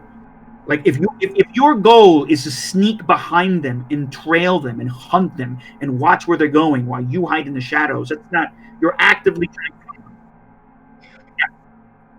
Yeah, sorry.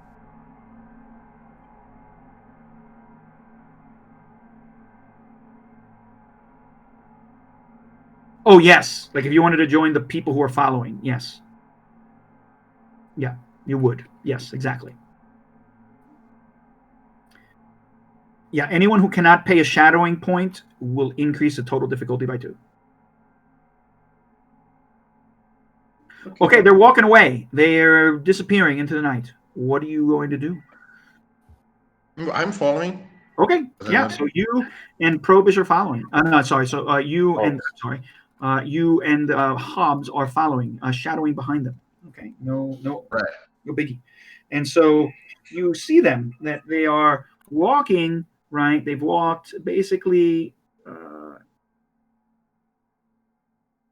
They seem to be walking this way, off the camp, sort of to this sort of northwest, right corner over here. It seems they seem to be going this way. So you guys get to here, and you watch them pass. Yeah, and then you kind of like start following them. Yeah, and you start moving yourself here. Okay. Pursue. Yeah. All right. So one thing I'm going to say is that as you're walking there, um, Hobbs, you cross here and because you're kind of moving through rubble and mud and stuff like that. And by the time you get here, you realize, Hobbs, that there's a footpath here. Like there seems to be a trail here. Yeah. It's like a path, and it's pretty well worn. This path is used a lot as you're uh, following them. By the way, everyone, you as you're waiting here, and they're sneaking off. Within and by the time they've gone and you've lost sight of them, right around that time, all the crows start cawing. Caw, caw, and they suddenly fly up and circle around the building. They fly off in this direction.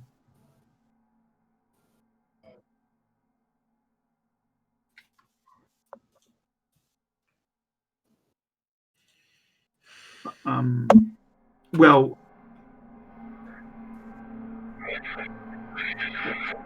oh,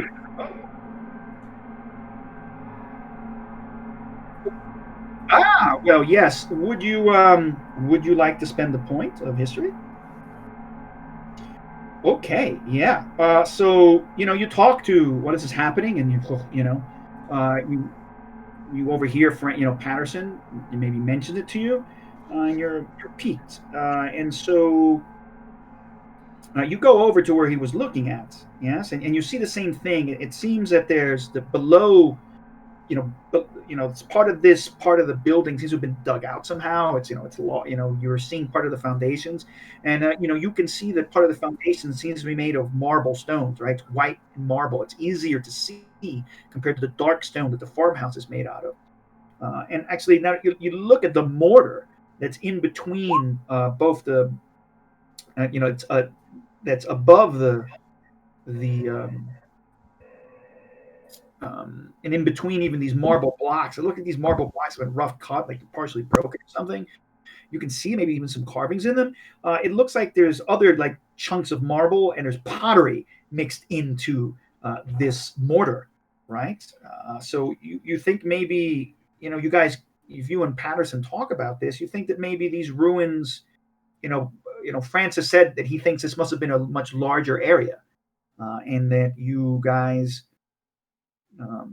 or you deduce that, yeah, this must have been used somehow, right? They must have taken this and reused it. So this place must have had some kind of Roman ruins in it before. Now, if you kick around and you, like, some of the rubble, right, from the building has fallen all around you, and so some of the mortar has come apart, and in the moonlight you can start kind of picking through it, and you realize there's bits and pieces of marble chunks, and some of the stone, right, of the foundation is broken, and you look at it, and then you realize that some of these stones are probably funerary, and they probably could have come from old tombs. This could have been an old Roman cemetery. As a matter of fact, you do find a piece of stone that has an inscription on it,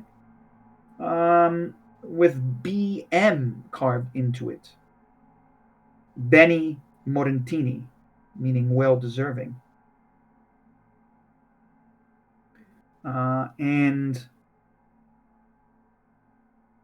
that's Latin.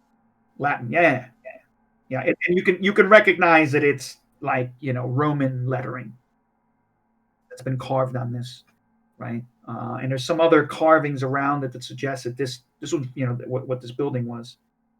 Would I know what it is? I know Latin. Yeah, I mean, he points it out to you, and you realize, yeah, BM, and it occurs to you, and you confer with each other, and you realize, yes, that could be Benny Morenti, well deserving, and it does make sense. These seem to be the types of stones you would have found in ancient Roman, cemeteries, and this would have been like a like, what do you call it, like not a sarcophagus, for God's sakes, mausoleum. Thank you. Yes. Can I use evidence collection to see if they left something behind, or is there something unusual? Oh, well, yeah. So this is happening. Um,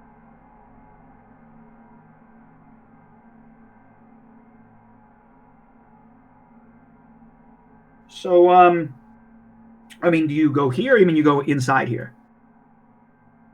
Inside. Okay, yeah. So while you go in there, and you can see that there's been a bunch of there's been a bunch of um, stones that have been pulled apart, they've been brought in here, right? You notice some of these are like marble, like you can see they're bright, they're like made out of marble because they're just shinier than the rest, right, in the moonlight, right? And there's maybe some old crates and some boxes, and lying on top of the near one of these sets of stones in the middle, what you notice is that there's a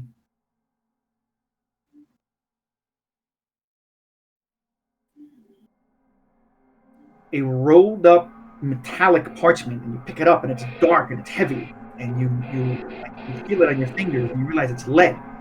Like there's like a thin lead foil parchment that was kind of in the middle, laying on a broken piece of marble, and it has some markings on it.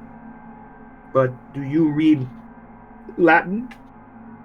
I have languages too, but I don't know. uh, but I'll show the guys. I'll show them. Look what I found here. I think it's Latin as well. Who would anyone like to spend a point of occult when Lance Bombardier brings us over? I don't have. I'll check if I still have a plan of occult. Let me see. I think I spent my last one though. Father Despina, do you have any occult points left?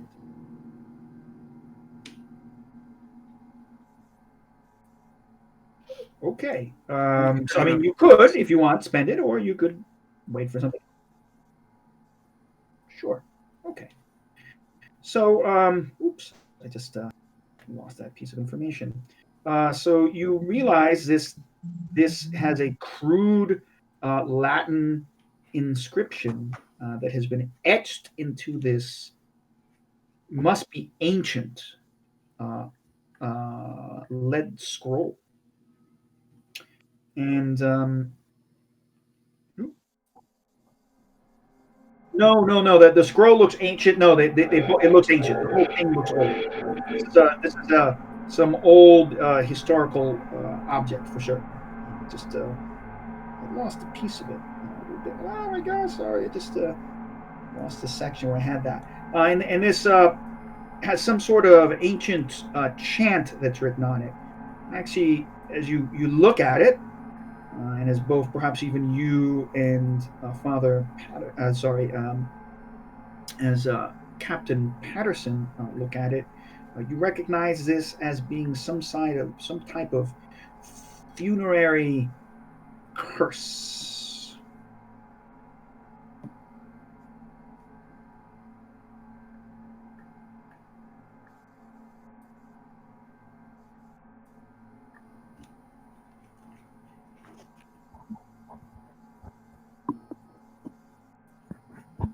What are they up to? How did I?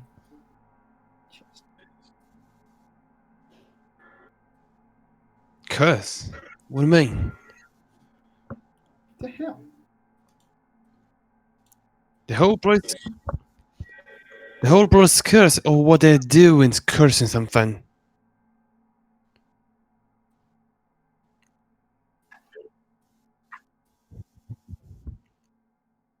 Yeah, but she's cursing the land and everyone that is in it, or just them? Do you know what specific the action of the curse? Give me a moment. I just had it and on my PDF and I've lost it. So sorry about that. The piece of information I'm looking for has been partially lost. Uh, Not good for tension. But you recognize this is ancient and old, and there's something quite strange about all this. If it was a cemetery, an ancient cemetery here, and this curse, and well, it's The fuck? probably has something to do with dead people. And one thing that we see here a lot is people dying, and well, I don't know what this means.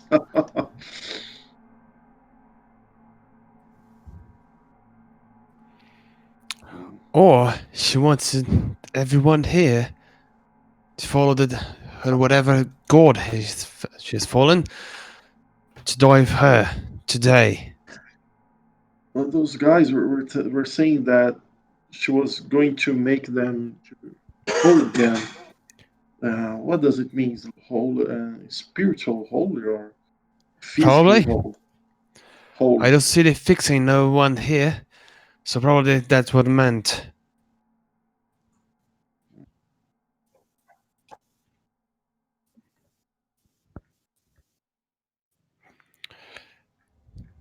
And we should follow them. They're in danger indeed, and we have to stop them. They're probably gonna kill us all.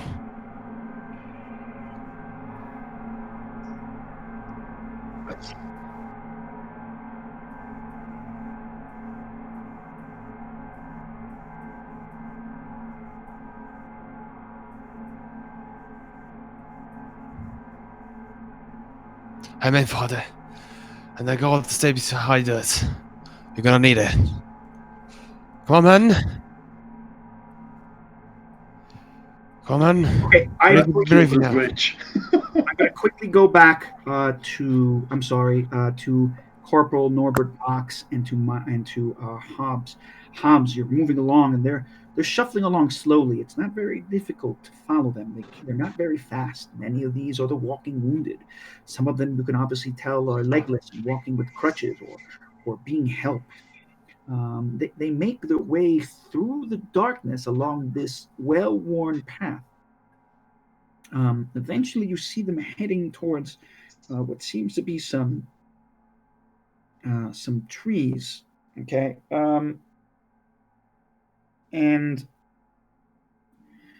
uh, and you can see the jagged toothed remains of some kind of shattered wall, where Here it is. God, what an idiot! I couldn't believe I didn't highlight that. I lost it. A shattered wall, right? Tumbled down, pieces of what might have been a building. Just kind of, you can see it in the moonlight, the corner, and they're moving towards it. And above you, the flutter. You can see the moonlight. The shadow crosses you as the flock of crows passes you overhead and flies past the group and lands all around on the edges of this broken down wall, right? You can see where the crows land and near these leafless dead trees. And then the they reach the location, yeah, here, and you can see them, as you're following them, like you're just behind them. You can see that, they're all kind of, they're looking around, and people in the back are kind of attentive. So you do have to stay low while you're doing this. Um, the nurse, Borden, right? She reaches the wall, this kind of burnt out, broken wall, and it's, again, it's kind of hidden on this path. Again, this path is kind of dug. It's partially, a little bit deep because there's muddy hills and this stuff's a mess. This it's just this bed, messed up farmland. And she turns to everyone, and you see her sort of do something with her hands, and she you see her sort of suddenly like disappear, right, as she walks into the, she walks past this broken down wall. Like she kind of turns around the corner, and then she's gone, and everyone starts following her right around the corner, right, and it's seemingly they seem to be walking down into the darkness. What are you going to do? Well, I say we keep following Corporal. What do you think? I think that exactly what we must do. Just watch. Try to interfere. We are not in a position to do it, I think. Maybe wait the others or warn them. Someone goes back and warn them. The line of people, which is but they had about 2 dozen, are like slinking like some sort of dark, shuffling centipede, and slowly disappearing. They must, you think maybe they're climbing down somewhere, right? Because they've gone around the sort of partially broken wall, and then, you know, you see their head. You said that, Kai, you said that they were dressed normally, right? They're dressed like you would be. They're dressed like everyone else is during the day, in Right. their fatigues, in their army uniforms or their clothing. That's how everyone Because dresses. I'm thinking, could I try to disguise myself as one of these cultists and You already look like them. You're dressed. They're dressed like you. You're dressed like them. There's nothing special about the way they're dressed. They're not wearing like red blood-soaked cloaks or anything like that. They're just soldiers, hurt soldiers. because I just look and say, right, this doesn't look good. Definitely doesn't look good. It's Follow weird. them as far as possible, see where they're going.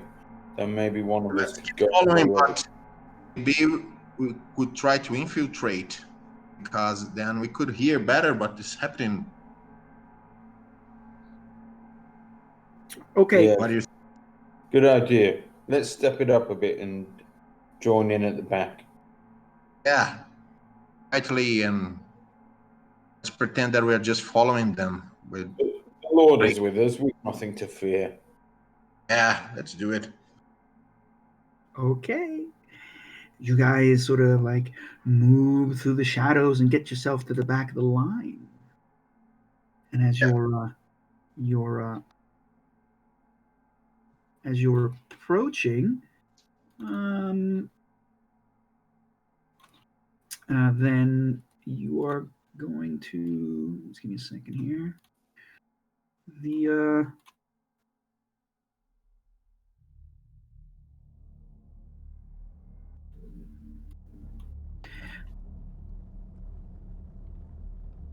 then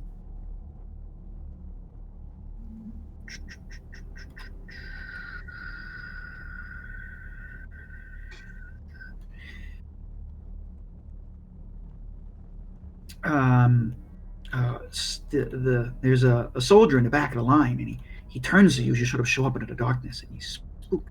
He's like, suddenly, he's like, whoa, whoa, whoa, where'd you come from? What are you doing here? Whoa, whoa, you scared me. Oh God, don't do that. Whoa, whoa, wait a minute. Who are you? We're with you. Well, I didn't see you. I didn't see you before the circle. Oh, You're new. Yeah, we want to hear the word. and he's looking at you sternly. He stops, and he's like, I don't think I've seen you around. What's your names? Who are you? And he's got a very Michael. What would be a very rough Suspicious. sort of British accent? Definitely like Right. super duper agricultural working poor type person. I can't do West Country. But what? Oh, be West Country? I mean, isn't West Country like what the Hobbits sound like? Yeah. Oh, okay. I gotta practice that. From Yorkshire. Hmm? This is from Yorkshire. He talks like that. Like, what you doing, like, you know? What you doing at, right? Okay. Yeah. Like, what's that doing here? Yeah. Okay. So it's a bit like it's like that. So you definitely recognize him as he's some country bumpkin. Is anything like credit rating or cop talk any use in? Well, in I this mean, credit rating would be that you and Lance Bombardier Monk are, you guys are not enlisted, right? You guys. I would try to use my reassurance here. To I'm sorry. Yeah, a corporal box. Yeah, not Monk. Yeah, you could use reassurance here to kind of expand. calm it down. What are you going to say and what are you going to do? First, tell me, what are you going to do? How are you going I'm to do this? saying we heard about it, of this in the camp, and it would be a relief to all of us. This dreadful place. I'm tired, and I think that here we could find some light. Don't you think? And he shakes Use it. some reassurance here. Okay. All right.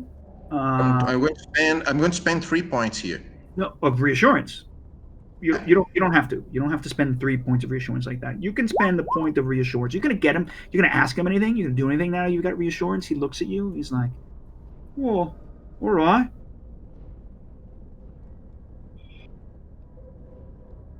Well, all right. Well, seems all right to me then. I guess. Are you here? Are you part of this? Since when? Are you achieving something good? Well, yeah. I mean, I got shot in the gut, and it was really, really awful. But I'm getting better now. And the nurse, she's making me feel better, and I'll be going home soon. We all will. We're all gonna be whole again, and we're gonna be able to go home, right? We're gonna be And fine. finally, again, I'm getting crazy in this place. Right. So it's good. So then you're here to take the pain away, right? We're gonna take the pain away tonight. That's when we do it. We're so close. I think tonight, after we take the pain away, maybe it's gonna be the last night. That's what she said. It's gonna be the The last nurse night, is maybe. the nurse. I presume is the person that is going to help us, right? She always does. The nurse. She's an angel. She's gonna she's gonna save us all. We're gonna Like walk Miss, away from all this. Mate, like Miss Ogilvy. Oh, and he's like, he shakes his head. Yeah, the nurse. Of course, the nurse. Come on, we're gonna be late then. Okay. Let's go. All right. Corporal, just a second. If he said this is the last night, it might mean something big's gonna happen. Maybe I should go and lead the others back here. What do you think? Go stealthily. Go back. I'm dealing with this guy. I'm going to keep walking. If he just disappear, he's going to notice us. So go back. And I speaking very slowly, very slowly tone. Go back, man. Go back, man. I deal here. Where's he going? He, to be here, you must have courage, And I think that he's not passing well. What if he He's says not something? prepared. But can we trust him? What if he Of what if course, he says something about the nurse? he is my brother in arms, man. You cannot. I trust him with my life. He saved my life in the field. Oh, Can trust him. I can trust you, right? well, of course. We're all here together. All we want to do is get better. Right, okay, well, it's too bad he's going to miss. He's not going to get his pain out, right? He's not Yeah, man. going to feel better. I mean, you look like you're not, like he touches your head. Like, you look like you need a bit of pain out. Right. Come, hurry up. We're going to miss the ceremony. Okay, We don't let's have go. time. Let's go. Okay, so Hobbs, you start backing up, and he brings you around the corner, right? And you see that there's sort of like a broken stairway that's leading down into the darkness. He's like, come on, don't be late. Okay, I'm going to get back to the rest of you. I'm sorry for the fact that as I was telling you a piece of information, I just moved my PDF and I lost it. But the piece of information is that this parchment, after deliberation between Despina and Dr. Patterson, you realize that this must be an early form of Roman magic, right? So you know it's a curse, but the purpose of this would be to leave the curse in a tomb or a cemetery to add to the potency of the curse. That's why you would do it. The parchment's maker intended it as an appeal to some kind of god of death, asking it to strike down the maker's enemy. You don't know of this god. You have never heard of this in the Roman pantheon, nor is the name Latin. It is Mordigan.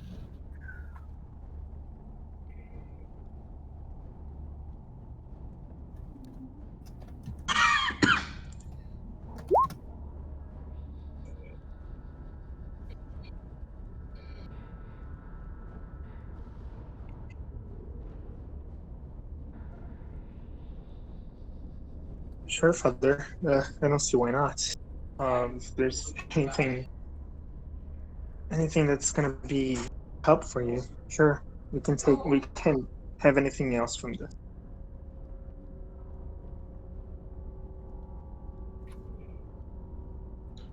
I just hope we go back.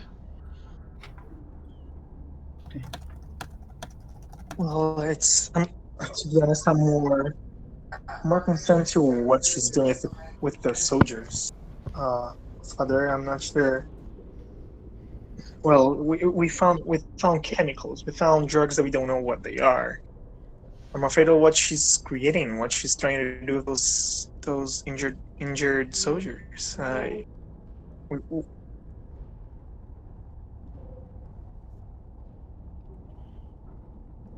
This is mad. It's like she's brainwashing them. All of them, they say the same thing, that she's an angel and she's gonna make them whole again. So you're right, Father. That's true. What should we do? I mean, the rest of the camp seems to love her. If we talk talk about what we've seen to officials, Maybe they're not Sergeant gonna believe Hobbs it. and Corporal Northern Box, they are in danger. I think we should go after them.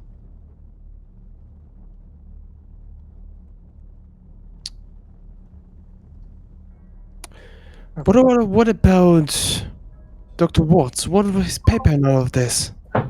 Who? Dr. Watts. Who He's the is Dr. he? one Watts. killing everyone here, probably. What I was haven't he? met him. His part in all of this? I didn't saw him in the coat. I Oh don't yeah. know about this, Doctor. You never Well, mentioned him. yeah.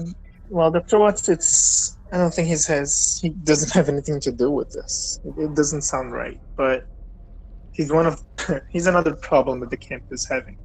But I don't think he's involved with this. And Miss I guess. Ogilvy, she's not here as well. Maybe is she involved in all of this or not? Well, she gave the soldier to her, right? She's allowing the soldier to accompany Miss Borden. I guess in some way she might be.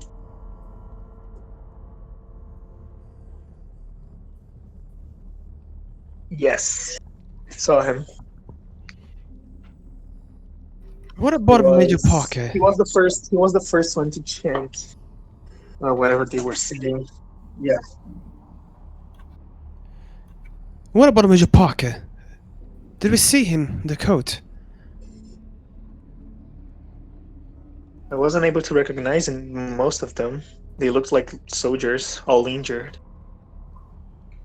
And it was dark and shadowy. You couldn't really quite recognize the faces very well. I remember you were saying like when they started showing up, I could see like they were just like injured people. They were all in some kind injured.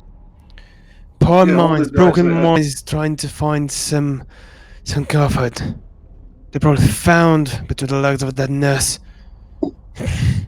All the guys I talked to Disgusting. before that told me about this coat, they all were injured. We are all injured here. That's not a ridiculous excuse. A certain a method to temptation. Father, do you know Guys, so anything? there you are. Oh, Good Yeah. bloody hell. hopes. I said I'm back. You got to come quick. Nice entrance. Bo- Bo- Box is just it's following those I don't know those guys. You got to follow me. I'll tell you where they're going. We spoke to one. We spoke to one of them. They said tonight's going to be the final night. I've got a bad feeling about this. I think something really bad's going to. Yeah, they're So probably gonna we kill should go everyone. at once. Maybe he's in danger. Come on, I'll show you where they've gone. Okay, our hopes. Did you see any on the interest face when it was here? Was there? Well, they look normal to me, to be honest. I mean, did you see all of you? Did you see Major Parker? Major Parker? No, Yeah. just saw a Maybe. load of privates. Oh, still of privates. Okay, let's go. Let's move. Hold close to your guns, man. We're probably the only ones that are probably armored now. I don't have Too a close. gun. Wait, there's some people who have lots of different Take guns, one.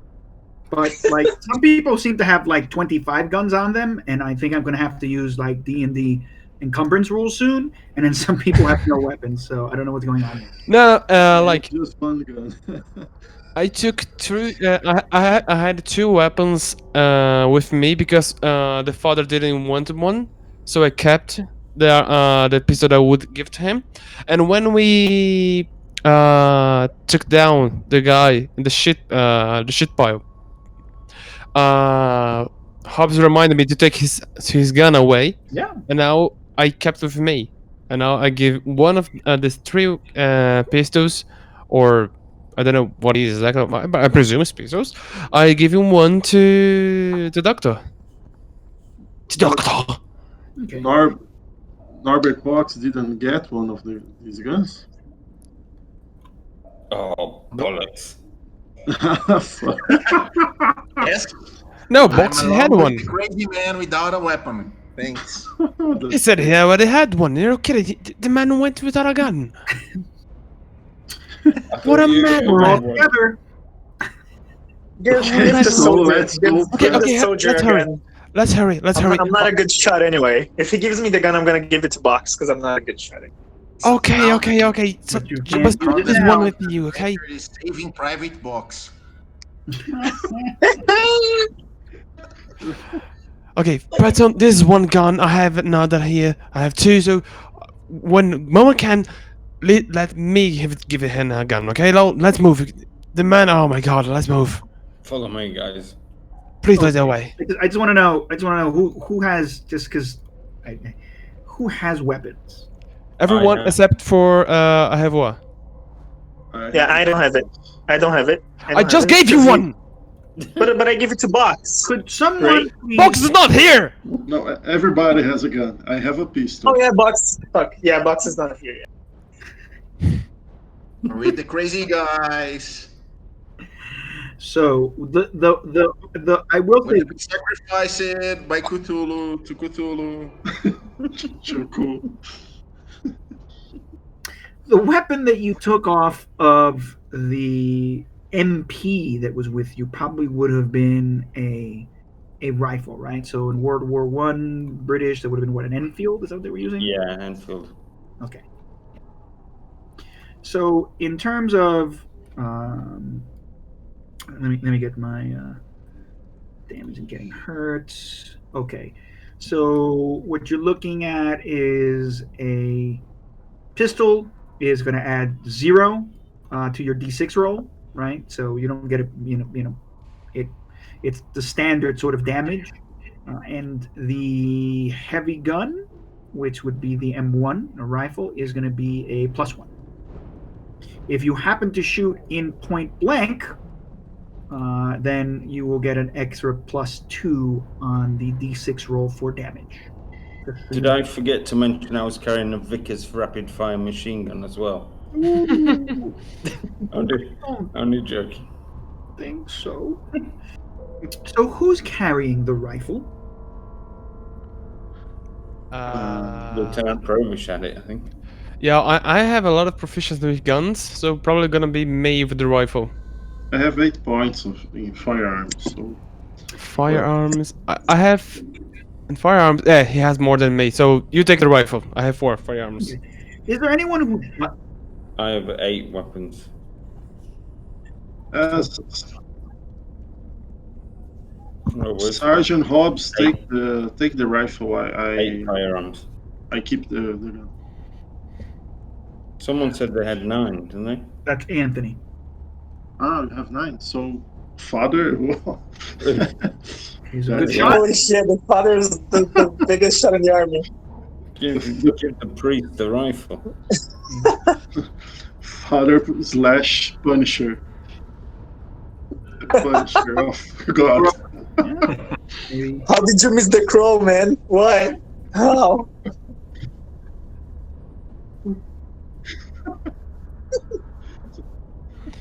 Okay. The rifle then. By the way, is there anyone who doesn't have any points in not in weapons but in shooting? I don't have any points in So firearms. look what I noticed. So you automatically do an additional -2 damage because Okay. you're I bad have in at scuffling, but I don't have with the firearms. yeah, so you're bad at shooting. You must Okay. declare your action at the beginning of each round and cannot change it if the tactical situation alters. Okay. Don't think we have shooting in our sheets. We have Um, firearm and we have firearm. weapon. I'm sorry, it's Ah. firearms, not shooting. Firearms. I'm sorry. Yeah. So Okay. yeah. So anyone who has 0 in fire. So this includes also if you have 0 in firearms or 0 in scuffling, or 0 in weapons. Right. Weapons is like knife fights and swords and improvised. Ah. So just so you know, if Okay. you're going to get into a battle and you don't have you don't have points in that thing, you do -2 damage because you're not very efficient at attacking that way. You must declare your action at the beginning of each round, and you cannot change your action as the fight evolves. You will go last in each round, and if you're using a firearm, a roll of one means you shot yourself or your friend. Critical Nice. fumble. Nice. I'm Okay, gonna I'm shoot. going to I'm gonna shoot my feet. That's gonna be fun. That's gonna be fun. Okay. okay, Just let's go through. Okay, let's go through this again. Who has the biggest firearms? Father, who Okay, I have so 8 points. Have 7. I'm father, not with you.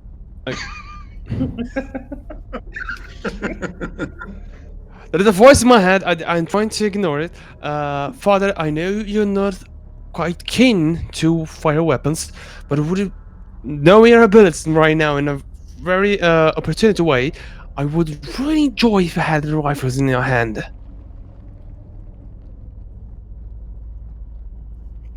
Good. Now take the rifle, take the cross, and let kill some Satanists. Now, Doctor, after some new discoveries in my deepest of my mind, I don't think it's a good idea for you to have a fire weapon. I agree. So I still gonna hold. I'm holding the gun with like just my thumb and my like index finger. Like I agree. So I'm gonna take this back, and I take this pistol back, and I'm gonna put it with me. Now that we all settle, Doctor, you stay behind and just make the support thing. Okay?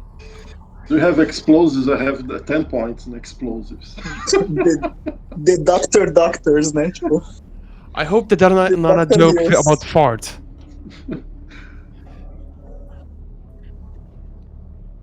yes, I will say that yes, that Enfield has a bayonet. So that means you can use the weapon also. I mean, you can use the rifle as just a weapon attack. Yeah, yeah. So no problem. Okay, Okay. now that we've spent that time, while you were arguing and discussing the weapons, of course, Corporal Norbert Box is descending into the darkness of this broken building down an ancient set of stairs. It's quite strange, Corporal Norbert Box. The stairs here, at the beginning, they're made out of seems to be normal dark stone, but then they turn into marble. And partially, right? And so you descend into the darkness, and eventually, again, the whatever um, the stairs turn, and you seem to go down into what seems to be a large basement or some sort of.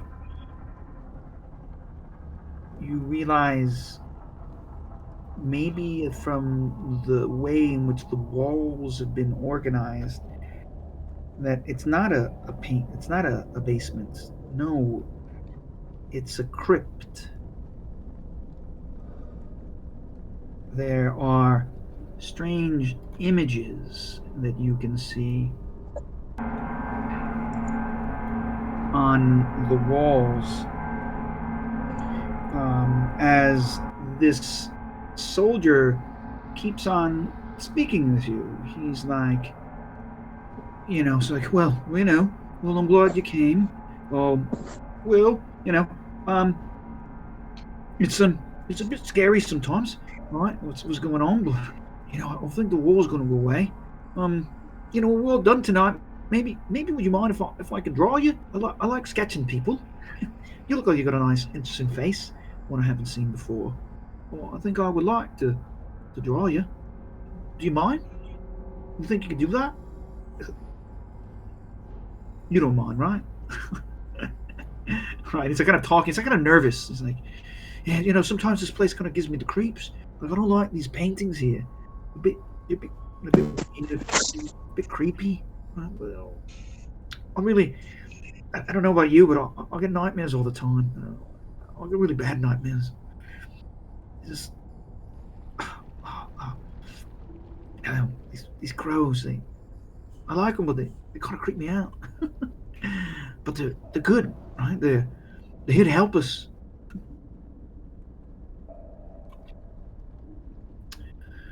Oh, well, Moretti's not there. Oh shit. Well, he missed all that. Oops. So then I'll wait till Lucas comes back to describe the rest of that as you guys. So then you guys are creeping down then along the pathway towards this place. Therefore, and then you will eventually get to the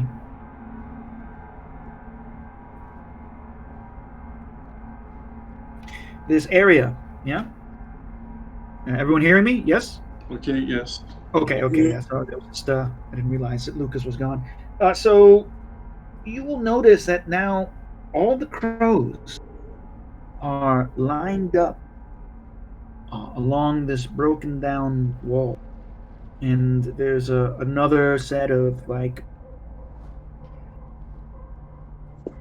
crows are all on it also, and they're just there.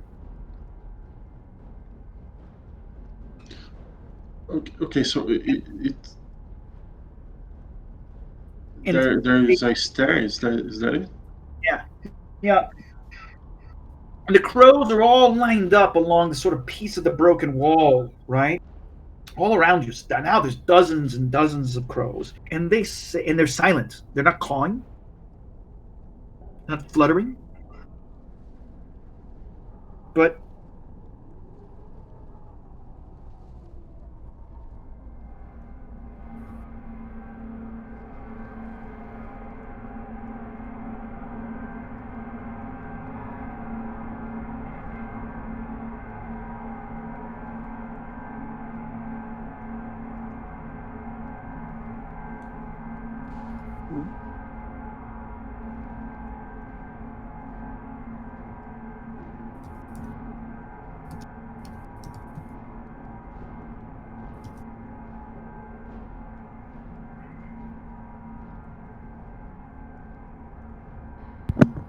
Hello.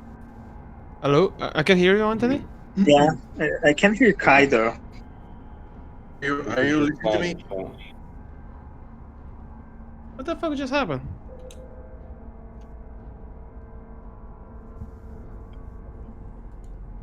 Sure. hi guys, sorry. Cthulhu, man. I think He cut to us. Oh, The coach was stronger than we thought. Oh shit. Okay, sorry. All right, let's go back. What was the last thing that I said? We were going down, and there were crowds around, and everyone was just there. So what I was saying is the crows have all gathered. I mean, they're in flocks. They're huge. They're along the ground. They're on these dead tree trunks. They're along every piece of this broken wall.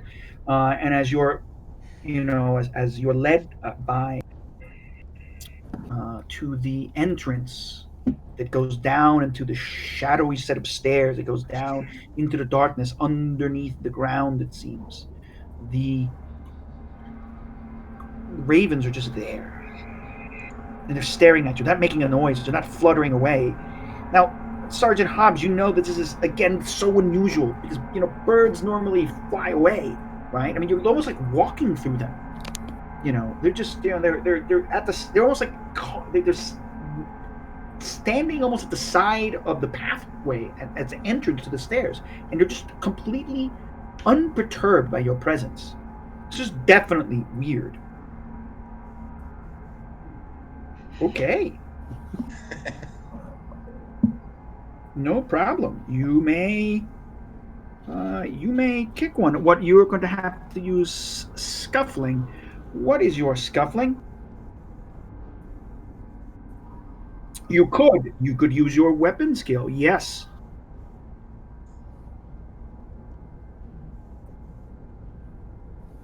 All right. So go ahead. So then difficulty fall. Difficulty 4. Yes.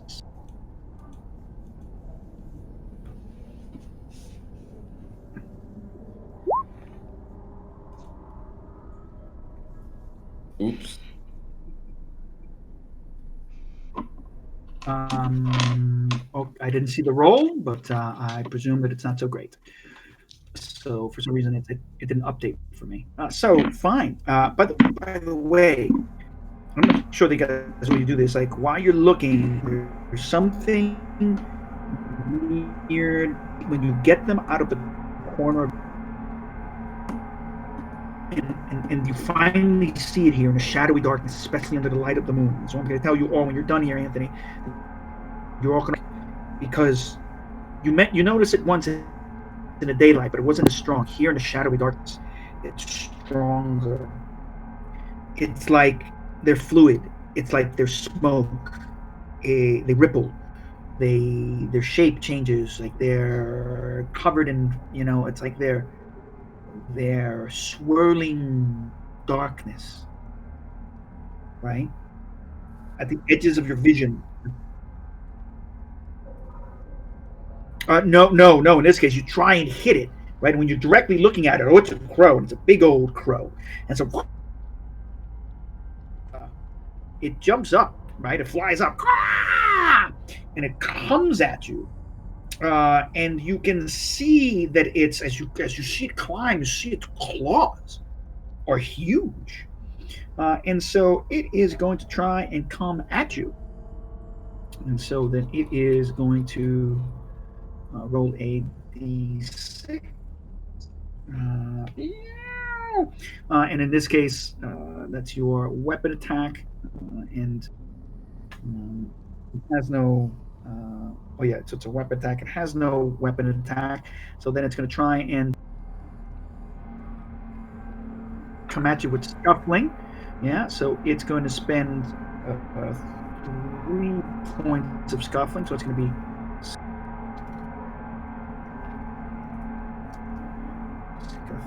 4.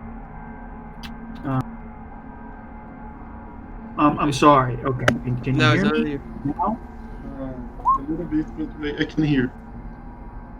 Oh, okay, good. All right. So the attacking was a simple test, but in this case, right, we are going to have a.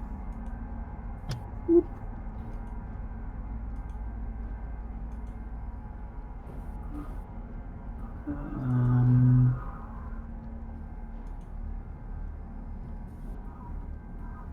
so our attack is here. Here's our combat, and so they acted. Oh yeah. So I rolled.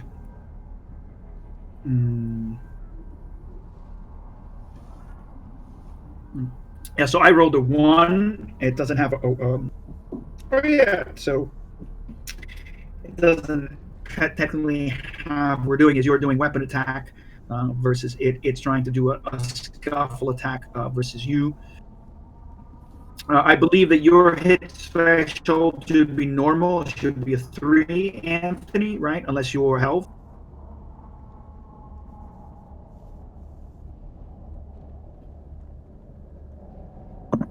Right.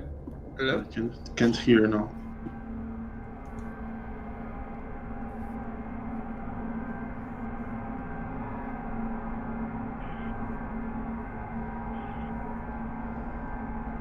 I can't hear him.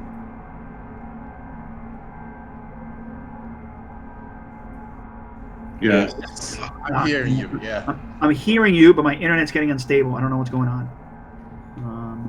Maybe it's the Ravens. Can you hear me now? Yes. Okay, so I'm gonna pop up your character sheet here real quick. Yeah, just to confirm. So if I look at your character sheet, Chaplain Despina, I should notice that your athletics is a, and so that your hit rating, right, which is underneath your health, is 3. So that's basically your AC, right? So almost everyone has an AC of 3, except, right, if you have athletics, it's higher, and it means you're bulkier and stronger, and so it's kind of having a Constitution bonus. So in this case, this thing tries to come at you. It attacks you with scuffling, and so I added 3 points. So scuffling 4, so it overcomes your defense. Yeah. So I'm gonna roll. I'm gonna roll a d6 for damage.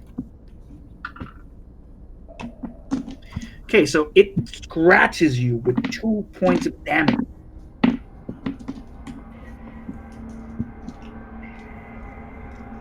I want to punch this crow.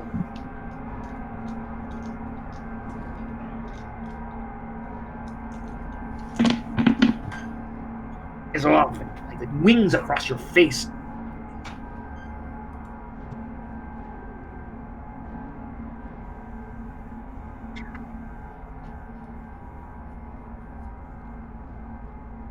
Absolutely, you can try and attack it again. DC, its hit threshold is 4. Its armor class is 4. Can I try to punch the crow as well? You could try. That would be scuffling. Okay.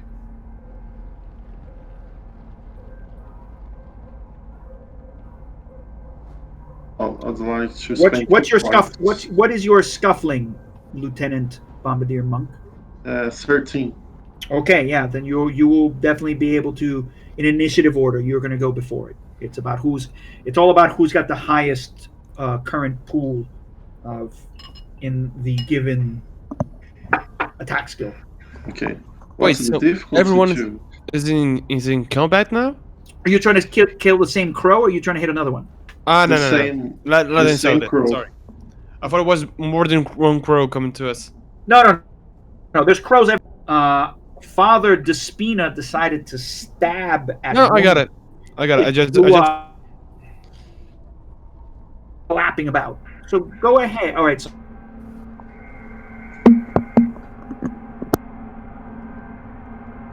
what's your weapon skill? All right, 4. Yes. So you got 4 points spent. So you can roll a d6. Okay. Oh, fuck this. No, a d6 for damage. That's just a hit. Yeah. And so remember, when we do damage, if you're just hitting it with your hand, it's It cut. It cut. I didn't understand. When I hit with my hand,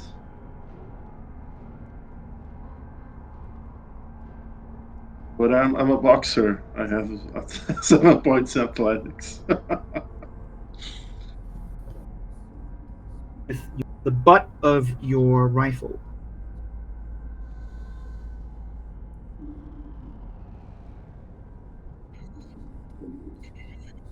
No, for him it was a -2. So you're using it's bat, machete, pistol. So you're going to be at 0, right? There's not neither a bonus nor a minus because you Okay. have weapons. You know how to attack with. It's like hitting with a club.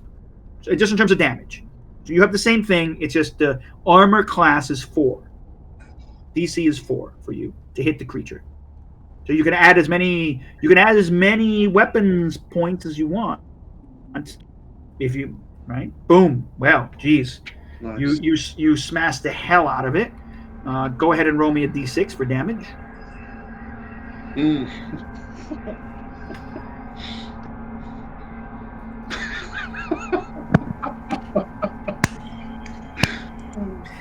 So, But Yeah. roll The only dice. one. you hit it. It hurts. Yeah. So now it's at -3. Yeah. It actually says something now, right? It's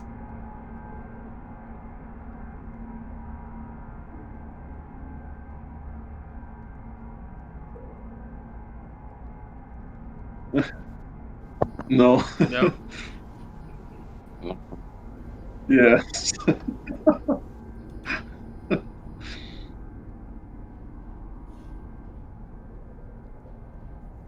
so it's going to and attack you here. And before it's spent, I believe 3 points to hit you. But wait, what did the crow said? It didn't say anything. Oh, okay.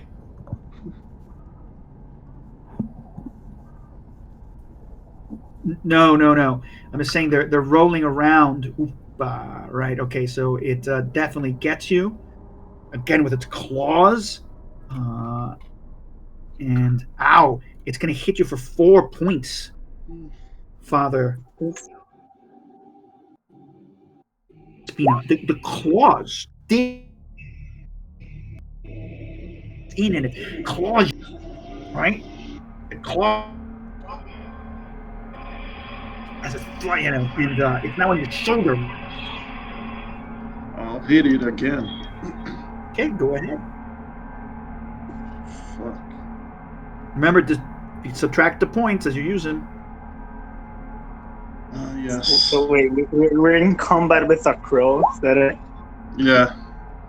Oh That's shit! exactly what's happening. Okay. The, wow. Okay. You punch you grab the crow that's on his neck and you rip it off and you punch it. And as you punch it, it you hit it and you hear it sounds like bones breaking, but then poof, the crow dissolves into blackness, some kind of inky blackness, and just disappears. Now everyone definitely has to roll a stability check. And this stability check is going to be harder because you have definitely just witnessed something completely supernatural. Okay. Okay, what is the difficulty? I will say the stability loss is definitely going to be 4. Mm. What happened? What happens if we reach? So you saw it all. You saw George Lawrence Bombardier Monk punch this raven, and the raven dissolved into pure black, inky smoke and was gone. So everyone roll me a stability. Okay. You only lose 2 points of stability. You spent it, but you didn't lose 4. You spend 1 point, Hobbs, and you lose an additional 4. Lance Bombardier, you spend 1 point, you lose an additional 4. Francis keeps his shit together. Right? Finally. So that means Sergeant Hobbs, you lost 5 stability. Lance Bombardier Monk, you lost 5 stability. Okay? And at that point, a stability loss like that is this is serious. You may go into a fugue state. Deja vu comes over you, or you get frame drop and you miss a couple of seconds. Nothing's fatal. You're still not good. Nope. If you're talking, you might call out some encouragement to your mates. They're probably not doing near as well as you. If you've got a pre-existing condition, say a phobia or shell shock, which none of you have, you become hyper aware. So that loss is fucking scary. Is anyone at 0? By the way. No, No, I I'm have at 1 1. point. Okay, because fine. All right. Oh no, that's not what we want. Oh yeah, I have 2 points stability. All right, because when you dip into, once you dip below 0 in stability, right, then you're going to have some mechanical ramifications. Okay. So, all right, gentlemen, it is 11. It is almost midnight, and I'm sure Michael is going to kill me because it's my fault. We ran a half-hour overtime It's okay. because of the computer, and I apologize for that. Michael, please It's all right. tell No, it's Sabrina fine. I'm sorry. Okay, She's already gone to bed. gentlemen, I am fine for playing this next week. Me Right? too. I don't have the Tuesday on offs problem because that was only because we were playing off against our bi-weekly Numenera game, bi-monthly Numenera game. So we can finish this up. I mean, continue with. I think next session should be the finish next Wednesday. Is that all right with everyone? Yeah, Yeah. totally. All right. Cool. Okay. Okay.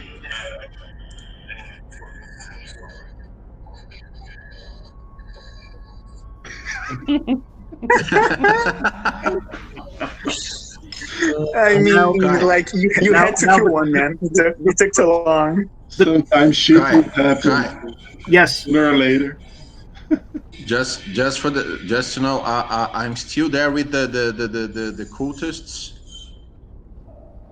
among them, right?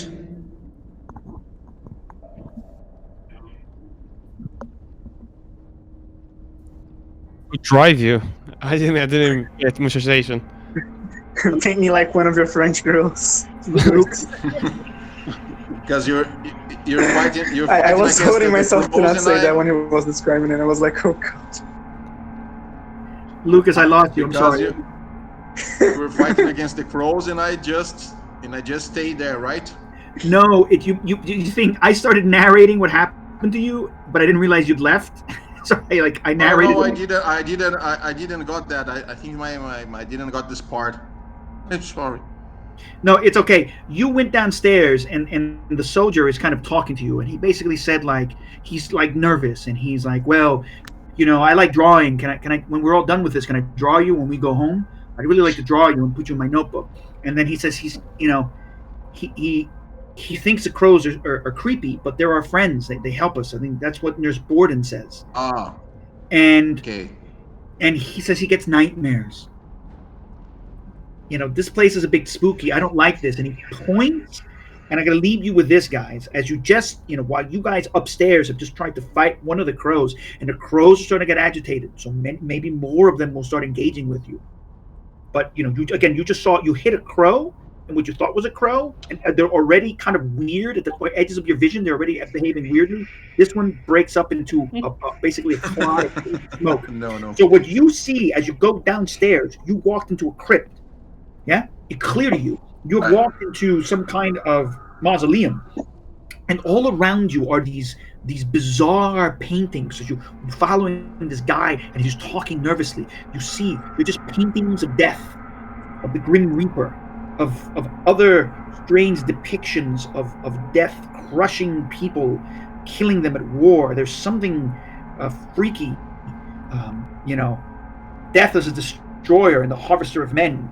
He accepts kings and princes and paupers and peasants, scholars and merchants into his wide skeletal embrace. In one scene he strides amongst armies with a scythe, while in another he rides in a great chariot with emperors, pulling in harness in place of horses.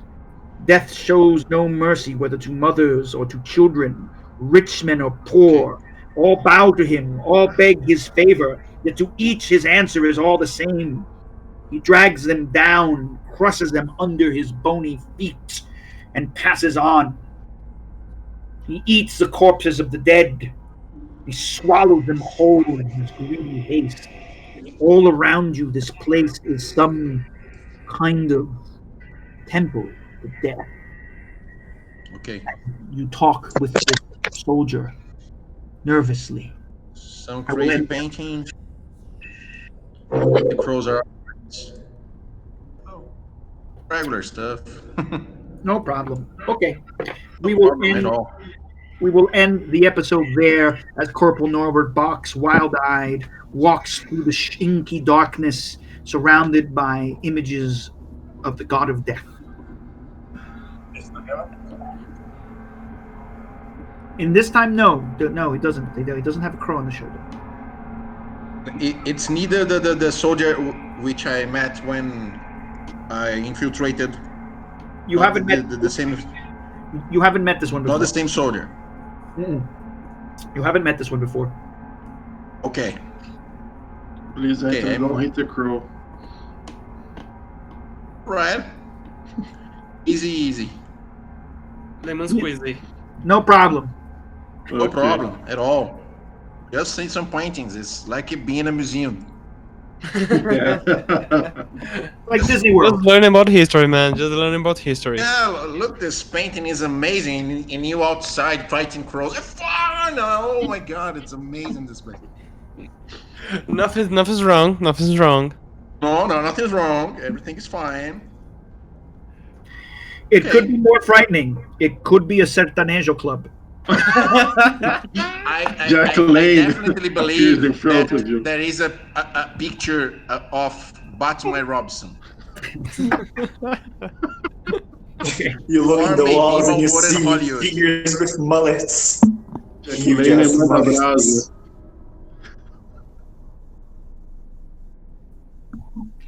Oh fuck no! Fuck no! No, just no, Chitãozinho they are Chororó the Spain. underground I of mean, sertanejo. some of them, yes. Like Batman and Robson, no, but Chitãozinho for sure. Oh Oh, shit! man. Milionário José Rico They are come with the famous. roots, you know. They're not that weird. They look weird, but they make serious things. So that's why they survive it. I can just imagine the third tier level cover band of them. Like the kind of Yes, awfulness. it's very scary. Make this place of the adventure very, very, very cozy. Ok, well, tudo bem. Vamos a finalizar aqui. Acho que eu tenho que preparar-me para o trabalho. I think Michael's got to go to sleep, and so do I. Yeah, yeah. Better go, Okay. guys. Thanks, Mike, all right. guys. Every